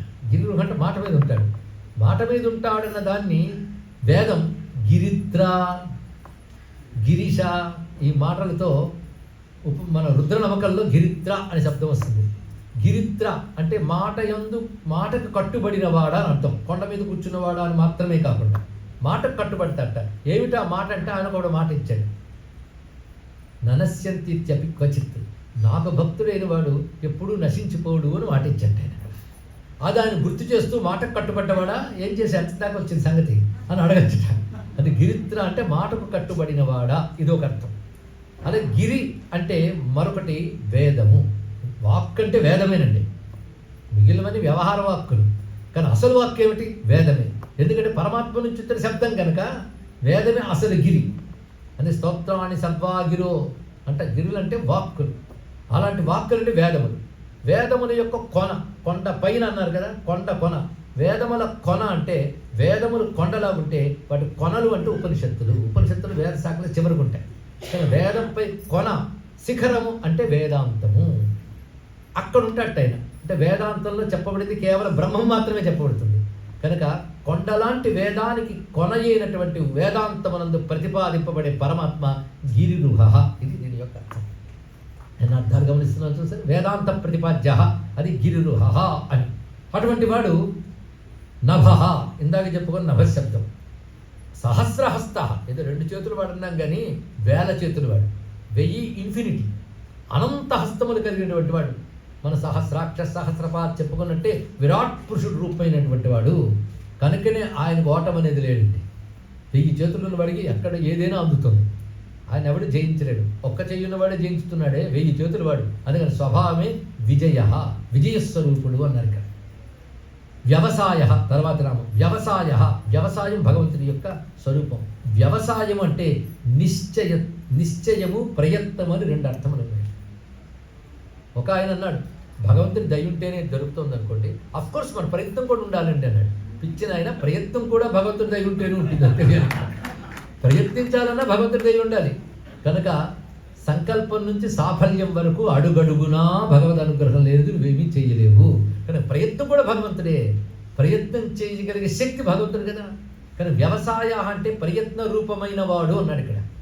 ఇంకొకటి నిశ్చయం అని మరొక అర్థం ఉంది. కన్ఫర్మ్, డౌట్ లేకుండా వ్యవసాయం. అంటే భగవద్భక్తిని కూడా వ్యవసాయాత్మక భక్తిని ఉంటుంటారు. మీరు గీతలో వ్యవసాయాత్మిక బుద్ధి ఏకేహ కురునందన అని చెప్పాడు. అదేవిధంగా వ్యవసాయ బుద్ధి లేని వాడికి పనికిమాలు అటు ఇటు మనసు చెదిరిపోతుంది అని కూడా చెప్పాడు ఇక్కడ. బుద్ధిర అవ్యవసాయిన బహుశాఖ యనంతాష్ట అని చెప్పాడు కదా. వాడు చెదిరిపోతుంది వాడు బుద్ధి ఎప్పుడు కూడా. ఎందుకంటే నిశ్చయాత్మక బుద్ధి లేదు. నిశ్చయం అంటే ఫర్మ్నెస్. ఫర్మ్నెస్ లేకపోతే కొంతమంది చేస్తున్నాను కానీ ఉన్నాడంటారా? పారాయణ చేస్తున్నప్పుడు ఫలిస్తుంది అంటారా? అంటే వాడు చేస్తున్నాడు ఇలా ఉంటాయే. అరే, నమ్మకం లేకుండా అలా అలా అడుగేస్తే జారి పడతానే. అడుగు వేయాలని గట్టిగా వేస్తేనే కదా నడవగలం. డౌట్ఫుల్గా వేస్తే నడకే సరిగ్గా సాగదు. కనుక నేను చెప్పిన శ్రద్ధకి తగిలించుకోండి వ్యవసాయం. అందుకే పరీక్షిత్ మహారాజు కృష్ణుడి గురించి అడిగితే సుఖయోగింద్రుడు ఒక్క మాట అంటాడు, నీకు ఇప్పటికి వ్యవసాయాత్మిక బుద్ధి, ఇప్పటికి నీకు నిశ్చయాత్మకమైన బుద్ధి వచ్చింది. శ్రద్ధగా వింటూ వింటూ నాకు కృష్ణుడి గురించి వినాలనుంది, కృష్ణుడే కావాలన్నావు. ఆ ఫర్మ్నెస్ ఉందే, అది కావాలయ్యా, అది రావాలండి. ఎన్ని సాధనలు చేస్తే ఫర్మ్నెస్ వస్తుంది? వ్యవసాయ ఆ ఫర్మ్నెస్ ఏదైతుందో అది భగవత్ స్వరూపం కనుక వ్యవసాయ అన్నాడు. అది విశేషేణ అవబద్ధం నిబద్ధం అస్మిన్నితి వ్యవసాయ. దీని యందు సంపూర్ణముగా నిలబడడాన్ని వ్యవసాయం అంటారు. అది వ్యవసాయాత్మిక శక్తి. అతంత్రిత. ఇది సాధనలో కనబడిన క్వాలిటీస్ కూడా భగవత్ స్వరూపాలే. సాధనలో కనబడిన హయ్యర్ క్వాలిటీస్, వీటిని విభూతులు అంటారు, నోబుల్ క్వాలిటీస్. అందులో వ్యవసాయం ఒకటి. ఇంకోటి అతంత్రిత అంటే కునుకుపాటు లేనివాడు అని అర్థం. ఇక్కడ ఒకసారి విదిలించుకుని వినొచ్చు. కునుకుపాటు లేనివాడు, అది వచ్చేస్తుందని ఎక్కడి నుంచో, రెండింటి వల్ల నేను వినేది ఉంది, నాకు ఇదివరకే తెలుసు అన్నవాడికి ఒకటి, దీంతో నాకు అవసరం లేదన్నవాడికి వస్తుంది. ఏ విషయం చిన్నప్పుడు క్లాసులో పాఠం చెప్తున్నప్పుడు కూడా వస్తుంది. తమోగుణ లక్షణం ఇది. తమోగుణానికి ఆధ్యాత్మిక రంగంలో ఎంట్రీ లేదు, తెలుసుకోండి. ఇక్కడ వాడు వెనక్కి వెళ్ళిపోవలసింది. రజోగుణ తమో గుణాలు వదిలితేనే కానీ ఆధ్యాత్మిక రంగంలో పాస్ అవ్వం. ఇంకా సత్వగుణంతో సాధన చేయవలసిందే. అందుకే నేను ఒక మాట చెప్పారు, ఈశాన్న ప్రపంచే ఈశానం న ప్రపంచంతే తమో రాజస వృత్తయ. ఎవడికి తమోగుణ రజోగుణములు ఉంటాయో వాడు ఈశ్వరుని ఆశ్రయించాలి బుద్ధి కూడా పుట్టదు. అలాంటిది. అందుకే తమోగుణం వల్ల వచ్చేవి నిద్ర తంద్ర అని రెండు. తంద్ర కునికిపాటుతనం అంటే అలర్ట్నెస్, అటెన్షన్ లేకపోవడం. జ్ఞానానికి ఉండవలసినది అటెన్షన్, అలర్ట్నెస్. ఈ రెండు ఉంటే కానీ జ్ఞానం లోపలికి రాదు. ఉదాహరణకి పంపు నుంచి వాటర్ పడుతుంటే నువ్వు బిందుల మధ్యలో అటు ఇటు ఆడిస్తున్నావు అనుకో, ఎప్పటికి నిండుతుంది. అలా గురువు జ్ఞానం ప్రసరిస్తుంటే అంత నిశ్చలత్వం లేనప్పుడు జ్ఞానం ఎప్పుడు వస్తుంది? ఈశ్వర కృప ఎప్పుడు వస్తుంది? కనుక అతంత్రిత, అంత అటెన్షన్తో వినాలంటే. ఎంత అటెన్షన్ అంటే ఇది నా జీవితానికి ముఖ్యము, ఇది నన్ను తరింపజేస్తుంది, ఒక్క క్షణం నేను వదులుకున్నా దెబ్బతినేస్తాను అన్నంత ఏకాగ్రత ఉంటే కానీ జ్ఞానం రాదు అన్నాడు ఇక్కడ. దాన్ని నిశిత దృశ నిష్ఠితాయతే అన్నారు. అది పదునైన దృష్టి అండి.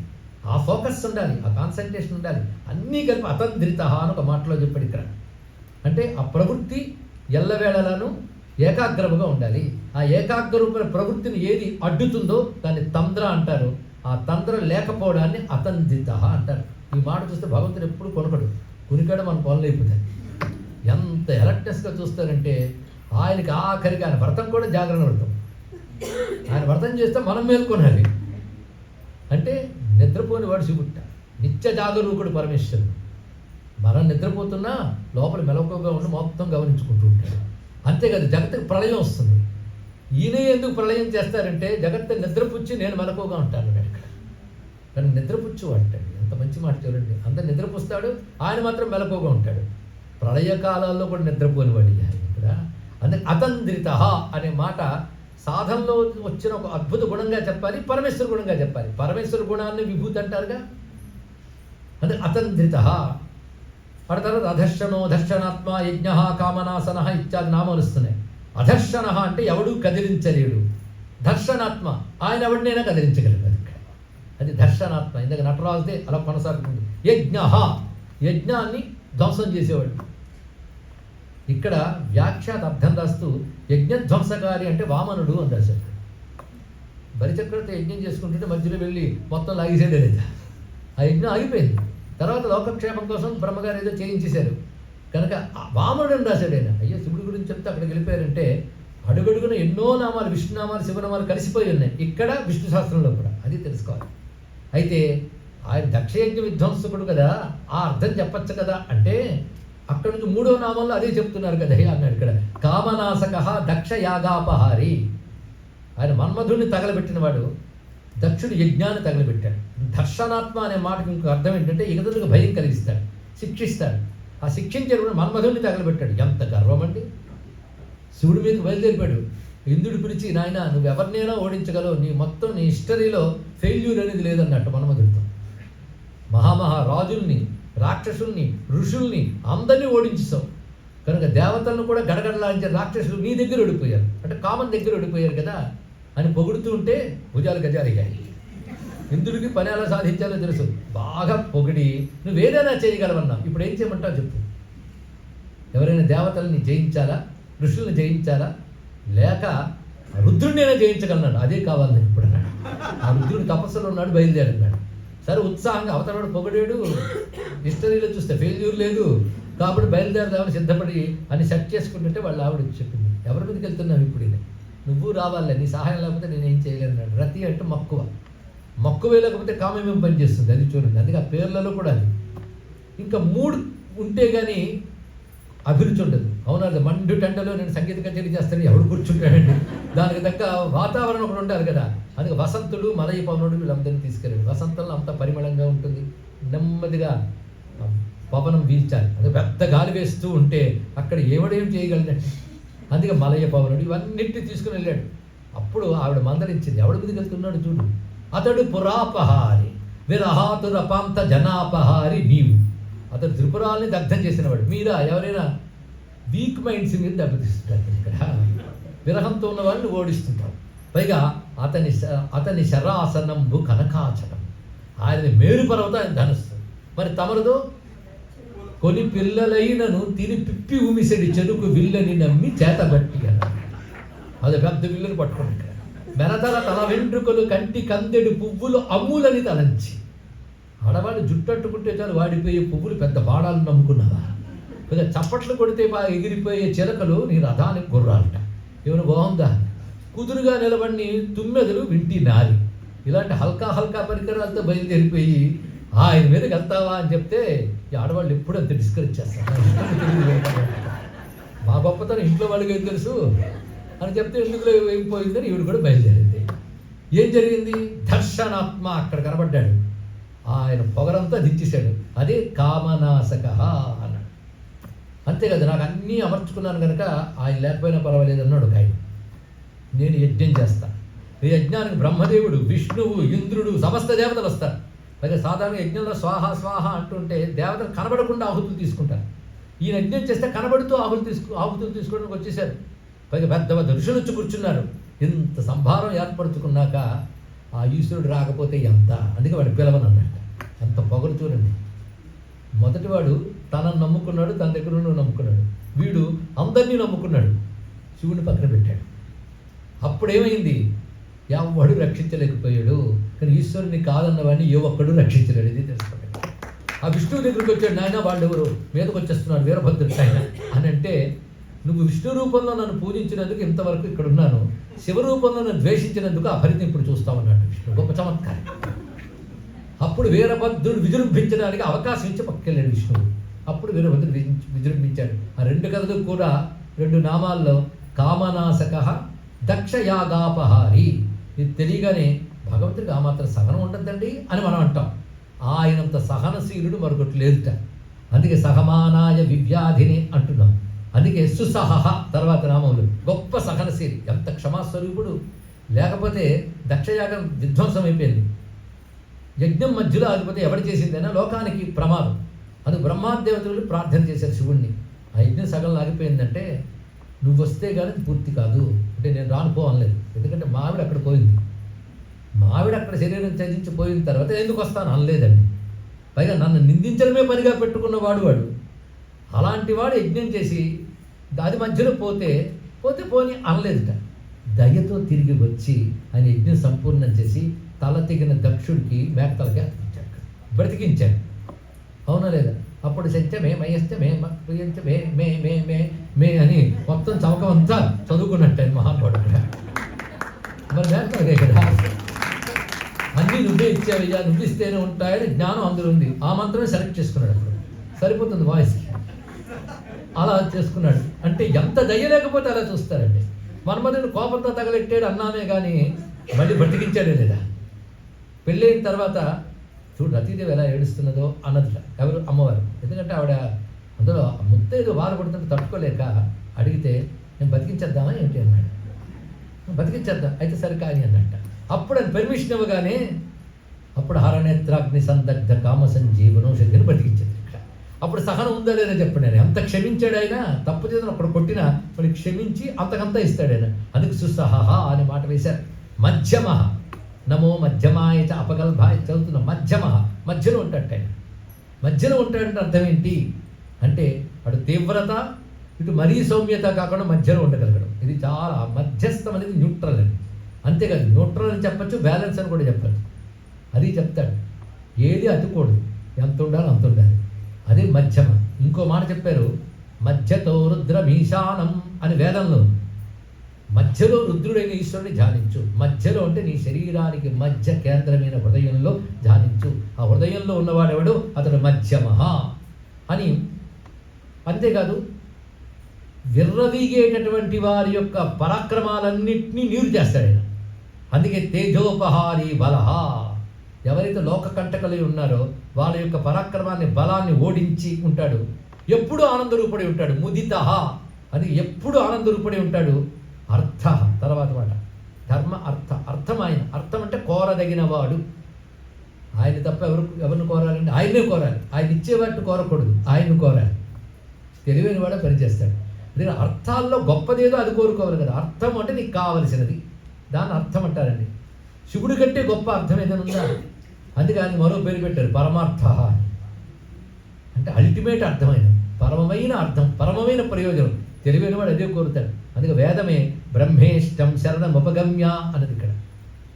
ఇష్టమైన బ్రహ్మమును శరణు వేడి అన్నది ఇక్కడ. అంటే బ్రహ్మమును ఏదో బాగు చేస్తాడు కనుక శరణ వేయడం కాదు, ఆయన మనకి ఇష్టమైపోవాలి, ప్రీతి కలగాలి. అలా ప్రీతితో పట్టుకోవాలి. అలా ప్రీతి కలిగి ఆయన పట్టుకుంటే అన్ని ప్రయోజనాలు ఆయనతో వస్తుంటాయి. అందుకే పాప అన్ని విడిచిపెట్టి శివుడిని పట్టుకున్నాడండి, నువ్వు జాలి పడ్డాడు. ఆయన వీడిని చూసి జాలి పడ్డాడు. అన్నీ విడిచిపెట్టి శివుడిని పట్టుకున్నాను నువ్వు అనుకుంటావా? శివుడిని విడిచిపెట్టి అన్నీ పట్టుకున్నందుకు నిన్ను చూసి జాలి పడుతున్నాను అయ్యా అన్నాడు. ఎందుకంటే నేను తెలివైన వాడిని, నన్ను చూసి జాలి పడుకు. ఎవరిని పట్టుకుంటే అన్నీ వస్తాయో వాడిని పట్టుకున్నాను. అన్నీ పట్టుకున్నా ఎవడు దొరకడో అవి పట్టుకున్నాను. ఇప్పుడు చెప్పండి ఎవడు తెలివైన వాడు? అది యోగుల్ని వాడిని చూసి హౌ సాక్రిఫైస్ అనుకున్నాడు. వాడికంటే స్వార్థపరుడు మరొకడు లేడు. వాడు తెలివైనవాడు. స్వ అర్థ అంటే ఆత్మ యొక్క ప్రయోజనం తెలిసినవాడు. అందుకే అర్థ అంటే ఆయనే అని చెప్పారు. ఇక ఆ తర్వాత గంభీర ఘోషో గంభీరో ఇత్యాది రూపాలు చెప్పారు. గంభీర ఘోష ఉచ్చైర్ఘోషాయ క్రందయతే. నిన్ను ఎవరు గట్టిగా అరిచారు, కొన్ని గుండెలు గుబేలు ఉన్నాయి. వద్దులండి, అది గుబేలు అనిపించేటట్టు ఎవరు అరవకండి. సమయం సందర్భం చూడాలి. ఎక్కడ అరుస్తాడు అంటే యుద్ధంలో అరుస్తాడట. యుద్ధంలో అరిస్తే అవతల వాడి గుండు గుబేలు అవ్వాల్సిన చోటు అది. పాపం ఏదో ప్రవచనం వినడానికి వచ్చిన అమాయకులు పెద్దకి ఎందుకంటే భయపెట్టాడు. యుద్ధంలో వాళ్ళని చేయాలి. అందుకే అక్కడ ఉచ్చైర్ఘోషాయ చేయవలసిన చోట గంభీర ఘోష చేస్తాడు అటువంటి వాడు. పైగా గంభీర ఘోష చేయడం కదా, గంభీరంగా ఉంటాడు. గంభీరం అంటే లోపల ఎంతో దాగి ఉన్న బయటికి ఏమీ తెలియనట్లుండేవాడు ఎవడో వాడు గంభీరుడు. అది చూడగానే ఎంతో ఉందని గంభీరంగా ఉన్న బలం, లోపలంత బలం ఉంటుంది కానీ ఏమీ ఎరగనట్టు ఉంటాడే వాడు గంభీర బలుడు. అలాంటి గంభీర బలము అంటే నెమ్మదిగా నడుస్తుంది ఆయన పైన కూర్చున్నాడు కనుక. ఒక్కసారి విజృంభించుతూ కొమ్ము విసురు పైకి వస్తాడే వాడు గంభీర బలుడు. అంటే వృషభం, దాన్ని వాహనంగా కలవాడని గంభీర ఘోషో గంభీర గంభీర బలవాహన అన్నారు. గంభీర బలవాహన న్యగ్రోధ రూపో న్యగ్రోధో వృక్షకర్ణస్థితి విభు సుతీక్ష్ణ దశనశ్చైవ మహాకాయో మహానన. ఏమి నామాలండి? న్యగ్రోధ రూప. న్యగ్రోధము అంటే వటవృక్షం. ఆయన వటవృక్ష రూపంలో ఉంటాడట. న్యగ్రోధ రూప వటవృక్ష రూపంలో ఉన్నవాడు. అంటే శివుణ్ణి వటవృక్షంతో పోల్చుతూ శాస్త్రమే చెప్పింది. మొన్ననెప్పుడు జటల గురించి చెప్తున్నప్పుడు వటవృక్షం అన్నాం కదా. శివుడు ఒక పాత మర్రి చెట్టుట. విశ్రామోయం మునీంద్రాణం పురాతన వటోహర. పురాతన వటము, అతి పురాతన వటము, ఆదిశివ వటము. అది అతి పురాతన వటం, ఎప్పటిదో తెలియదు. మర్రి చెట్టు ఇప్పుడు అడయారులో ఇది మర్రి చెట్టు ఉందంటారు, ప్రయాగలో మర్రి చెట్టు ఉంది. అది ఎంత పాతదో ఎవరికి తెలియదు, ఎప్పటి నుంచి ఉందో, ఎన్ని ఓడలు తిప్పుకొని ఎంతంత విస్తరిస్తుందో. ఇది ఆలోచిస్తూ ఉంటే ఈశ్వరుడు పెద్ద మర్రి చెట్టు. వృక్షం విస్తరించినట్లుగా విశ్వం ఎంత విస్తరించిందని దీని మూలం ఎవడైనా చెప్పగలడా? ఎవడూ చెప్పలేడు. ఎందుకంటే అన్ని ఓడల్లో ఏ ఓడ మూలమో మనకు తెలియదు. ఆ ఓడలు బలిసిపోయి అవే కాండాల్లాగా ఉంటూ ఉంటే ఏ మూలమో చెప్పగలమా? కానీ విశ్వానికి మూలం చెప్పడం కష్టంట. అది మీరు మూలం పోల్చుకోలేరు కనుక ఆ మూలంలో నువ్వు కూర్చున్నానంట. అదే వటమూల నివాసినం. వటమూలంలో దక్షిణామూర్తిగా కూర్చున్నాడంటే విశ్వానికి మూలం అసలు నేంద్రా బాబు అని చెప్తూ కూర్చున్నాడు. మర్రి చెట్టుకు మూలంలో కూర్చుంటే దక్షిణామూర్తి, మర్రి చెట్టే తాను అని చెప్తున్నాడు ఇక్కడ. మర్రి చెట్టే తాను అంటే జ్ఞాన వృక్షం మనం చెప్పుకున్నాము, ఆ రూపంలో ఉంటాడట. ఆ మర్రి చెట్టు ఎలాంటిదంటే ఎండలో వెళ్ళిపోతున్న వాళ్ళు అలిసిపోతే ఆ తాపం నుంచి దీనికి ఎందుకు వస్తారు. అలాగే సంసారం అనే ఎండలో నడిచే వాళ్ళు దాని నుండి సేద తీరడానికి శివతత్వాన్ని ఆశ్రయిస్తారు. వారెవరు? మునీంద్రులు. విశ్రామోయం మునీంద్రాణం పురాతన వటోహర. మరి జడలేమిటయ్యా అంటే విద్యలన్నీ ఓడలుగా ఉన్నాయి ఇక్కడ. ఎన్ని విద్యలు అంటే వేదాంత సంఖ్య యోగాఖ్య ఇత్యాది విద్యలన్నీ జటయ, జడలుగా విస్తరించినటువంటి మహావృక్షం. పురాతన వటం అనే మాట ఇంత చక్కగా చెప్పారు. న్యగ్రోధ రూపో న్యగ్రోధ, మళ్ళీ న్యగ్రోధ అని మళ్ళీ ఇంకో మాట చెప్పారు ఇక్కడ. వటవృక్షం రూపంలో ఉన్నవాడు వటవృక్షమే అయినవాడు. ఏమిటంటే రెండు అలా చెప్పచ్చా అంటే ఇందాక చెప్పిన న్యగ్రోధములకు ఒక అర్థం, ఇప్పుడు న్యగ్రోధానికి మరొక అర్థం. ప్రళయకాలంలో సర్వము నశించిపోయినప్పటికీ ఇది ఒక రహస్యం అండి. ఈ రహస్యం కొన్ని పురాణాల్లో ఉంది. అన్నీ తీసుకుని ఒక వటవృక్షంలో ఆయన జలమధ్యంలో ఉంటాడు. ఈ రహస్యం కొన్ని పురాణాల్లో కనబడుతుంది కదా. ఆ వటవృక్షంలో విశ్వం అంతా అలాగ తన లోపల లాక్కుని ఉంటాడు మూలంలో.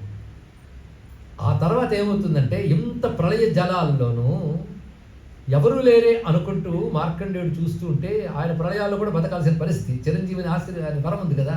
చూస్తూ ఉంటే మర్రాకు మీద భయం తేలుతూ కనబడ్డాడు.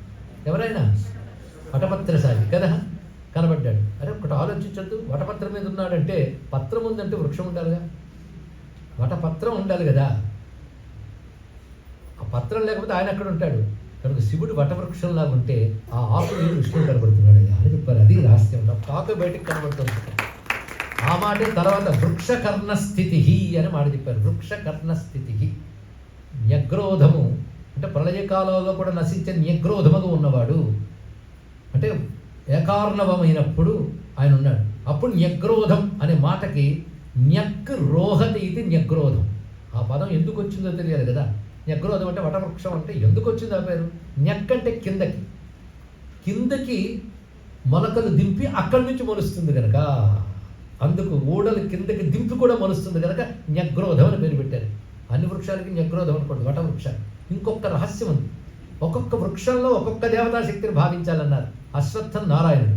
అయితే దీనిలో కొన్ని నామాలు అయ్యాక అశ్వత్థ నామం ఉంది. నారాయణుడు శివుడు ఒకటే గమని తెలిసిలేదు. అశ్వత్థ నారాయణ రూపం, వటవృక్షం శివరూపం. మేడి దత్తాత్రేయుడు. ఒక్కొక్కడు చూస్తే ఒకడు భావన మనకి ఆ వృక్షంతో ఆ దేవతకి అనుబంధం ఏర్పరుస్తున్నారు కదా. కానీ వృక్షాల్లో దేవతా వృక్షాలు ఉంటాయి.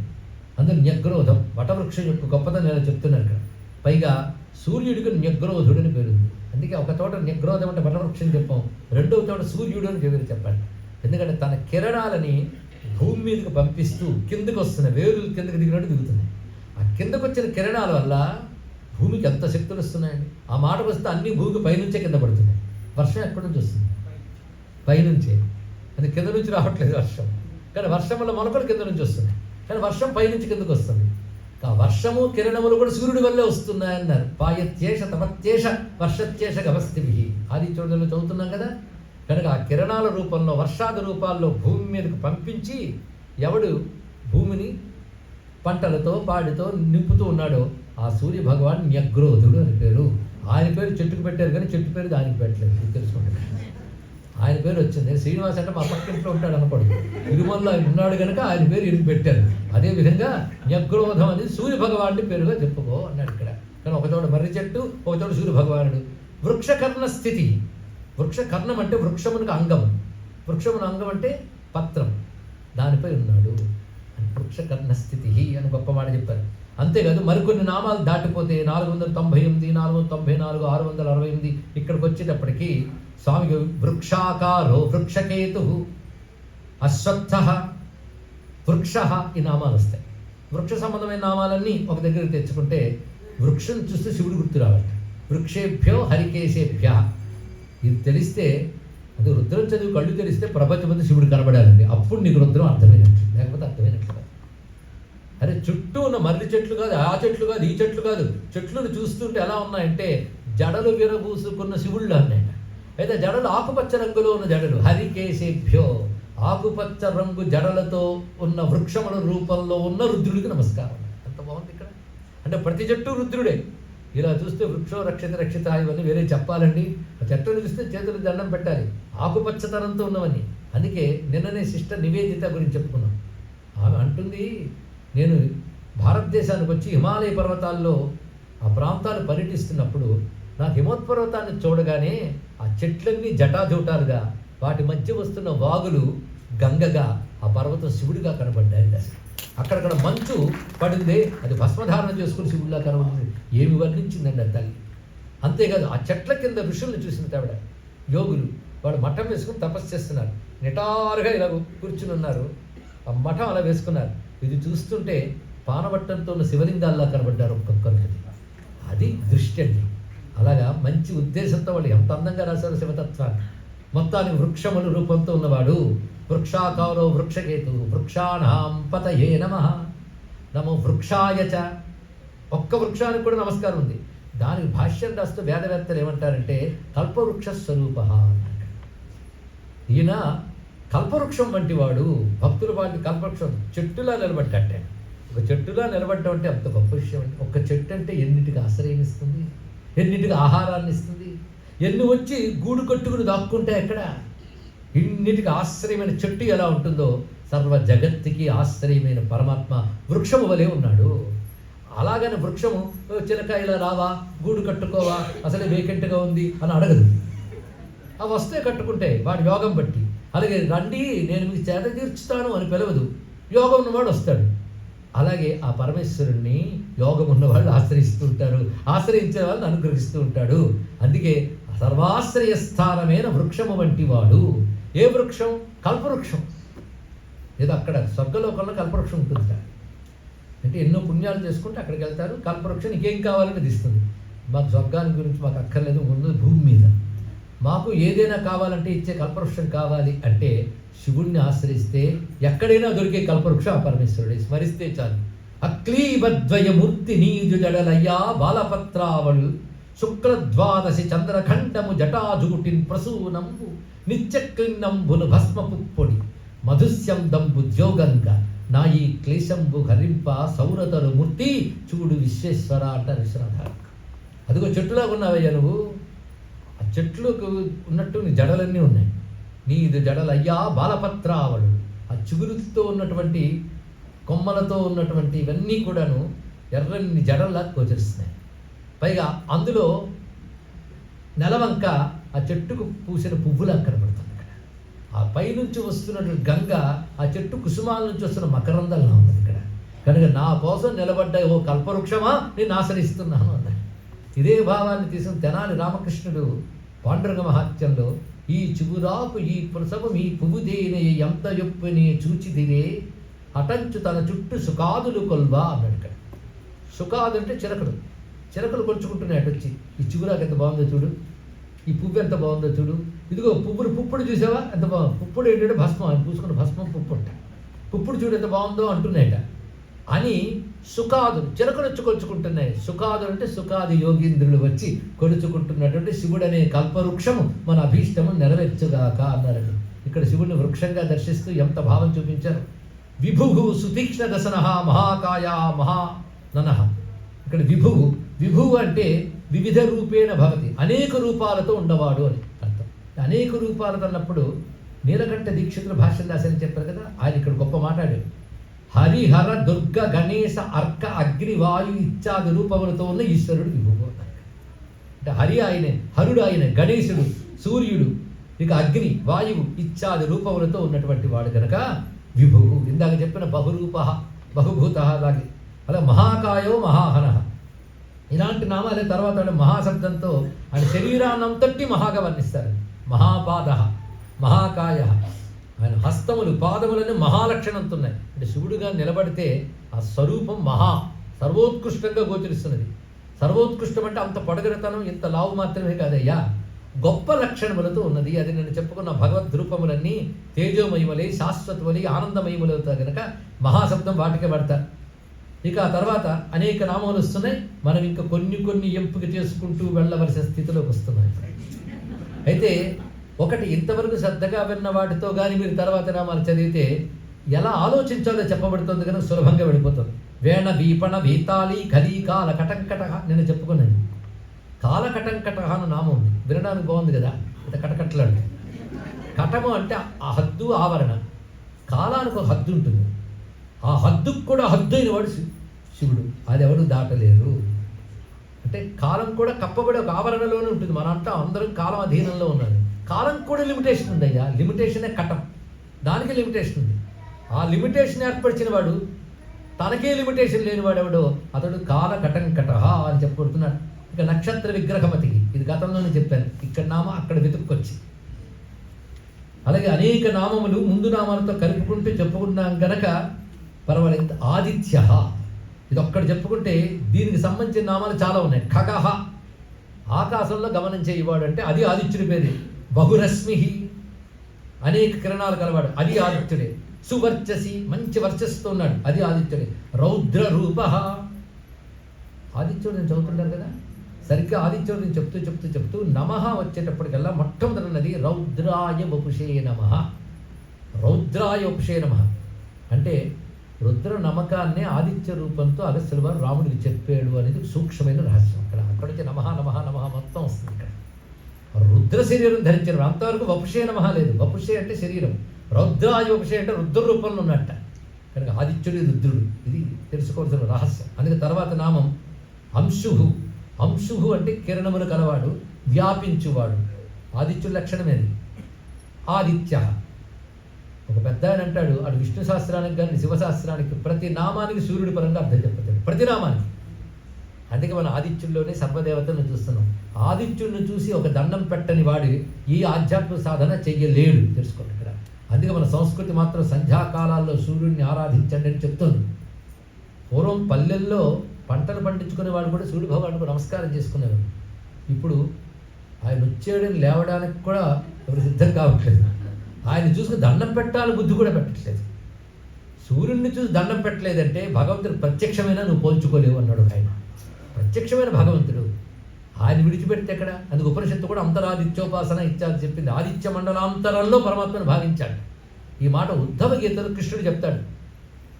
నన్ను పూజించాలంటే ఎక్కడెక్కడ పూజించాలి? సర్వత్రాన్ని వ్యాపకుండే కానీ సర్వత్రా నన్ను పొందలేరు కదా. నన్ను పొందాలంటే మొట్టమొదటి నన్ను పూజించవలసిన ఆదిత్యుల్లో, తర్వాత చంద్రుల్లో, తర్వాత జలంలో, తర్వాత విగ్రహంలో, దాని తర్వాత ఒక యోగ్యుడైన సత్పురుషుల్లో, ఇవన్నీ చెప్తాడు వరుసగా. తర్వాత హృదయంలో ఉన్నాడు. అరే దగ్గరున్నదాన్ని ఆఖరికి చెప్పాడు, దూరం ఉన్నాయని ముందు చెప్పాడు. ఎందుకంటే బహిర్దృష్టి ఎక్కువ, అంతర్దృష్టి తక్కువ కనుక అక్కడి నుంచి వచ్చి ఇక్కడికి. కానీ ఇందులో ఏదో ఒకటి సెలెక్ట్ చేసుకోగలి, ఇన్ని చేయించుకోండి ఇక్కడ, తెలుసుకోండి ఇక్కడ. అందుకే ఆదిత్య మండలంలో భగవంతుడిని ఆరాధించాలి. వాళ్ళ ఆదివారం కూడా వచ్చింది చక్కగా. ఆయన పేరే ఆదివారం, ఆయన పేరునే ఆదిత్య. ఆదిత్య అంటే ఆది యందు ఉన్నవాడు. అలాగే అత్తి ఆదత్తి ఇది ఆదిత్య, తినువాడు తినిపించువాడు రెండు. ఆయన తన కిరణాలతో మొత్తం లాక్కుంటాట తినడం, మళ్ళీ వర్షాది రూపాలతో ఎంతో ఇస్తాడు అది తినిపించడం. అటువంటి వాడు ఆదిత్యుడు. కానీ ఆత్మకి ఆదిత్యుని పేరు కూడా. పరమాత్మ లక్షణాలన్నీ ఉన్నాయి. ఇప్పుడు చెప్పిన ప్రకారంగా చూస్తే ఆది యందు ఉన్నవాడు ఎవరండి? భగవంతుడు. కనుక ఆదిత్యుడు అంటే ఆయనే, ఆయన పేరు ఇంటికి పెట్టారు. ఇందాక అదే చెప్తున్నాం, ప్రతి దేవతానామం పరమాత్మమే వెళ్ళిపోతుంది కదా. ఈ ఆదిత్యనామం విష్ణు శాస్త్రంలో కూడా వస్తుంది, 2-3 మార్లు వస్తుంది. ఇక్కడ కూడా అలాగే ఆదిత్య సంబంధమైన నామాలు, సూర్యనామాలు బహురశ్మి, సువర్చసి వస్తున్నాయి.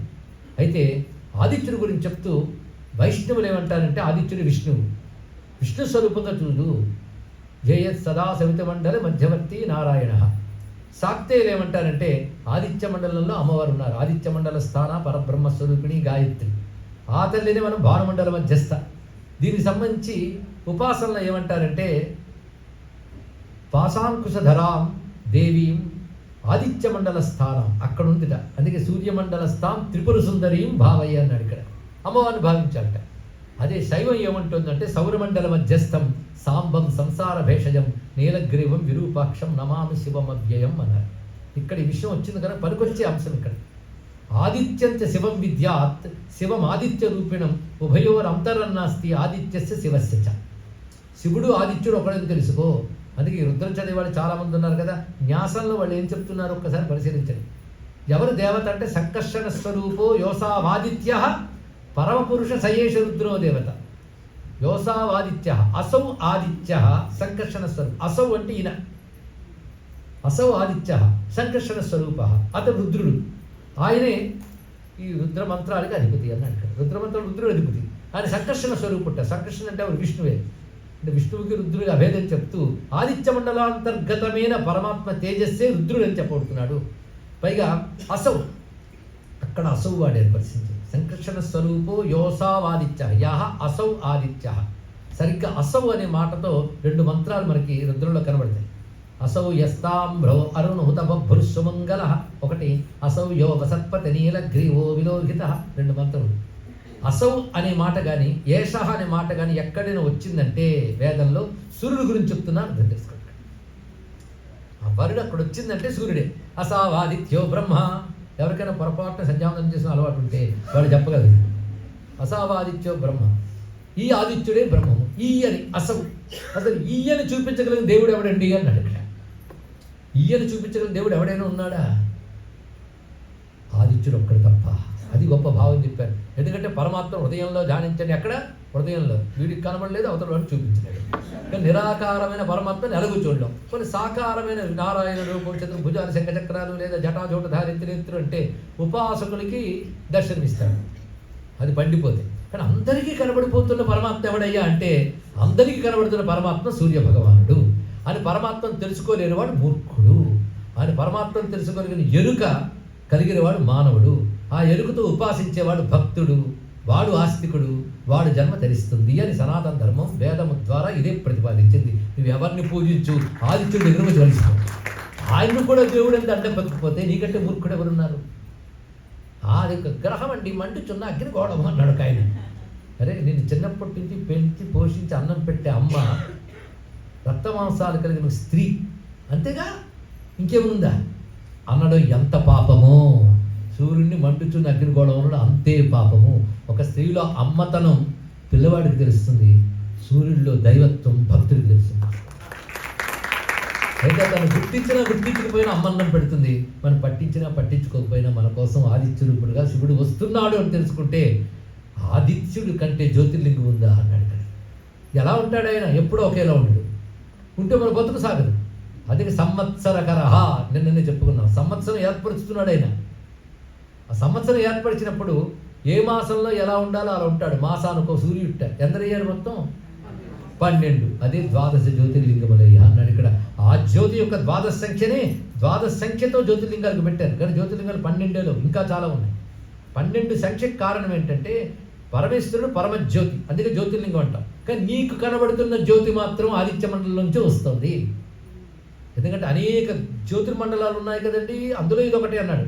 బాబు, నీకు మాత్రం ఈ మండలమే ముఖ్యం. నువ్వు ఊళ్ళో ఎన్ని లైట్లు ఉన్నా నీ ఇంట్లో లైట్లు నీకు ముఖ్యం. కానీ మనకు ప్రధానమైన అందులోంచి శివుడు అనుగ్రహిస్తున్నాడని తెలియగానే రేపు పొద్దున ఆ లింగాన్ని చూస్తే ఎంత పొలకించుకోవాలండి మనం.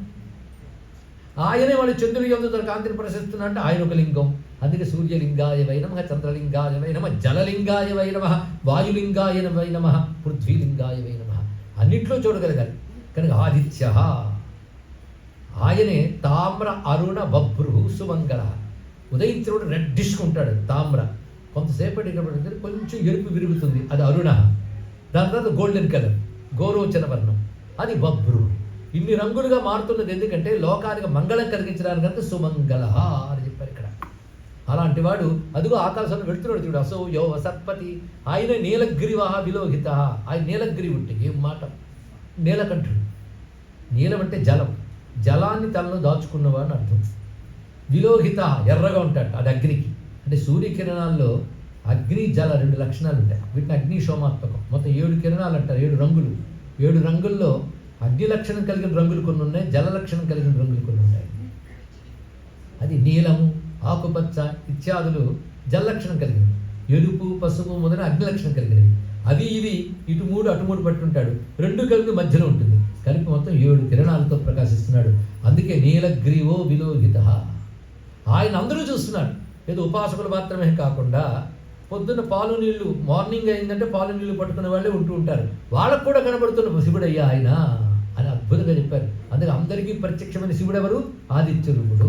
అందుకే ఆదిత్య మండలంలో ఆయన ధ్యానిస్తే చాలు. ఒకప్పుడు దేవతలు ఋషులు వెళ్ళి శివుని ఆరాధన చేశారు. మేమంటే బహు సాధనల వల్ల నిన్ను చూడగలిగాం. దేవతలు అయిపోవడం వల్ల చూడలేరు.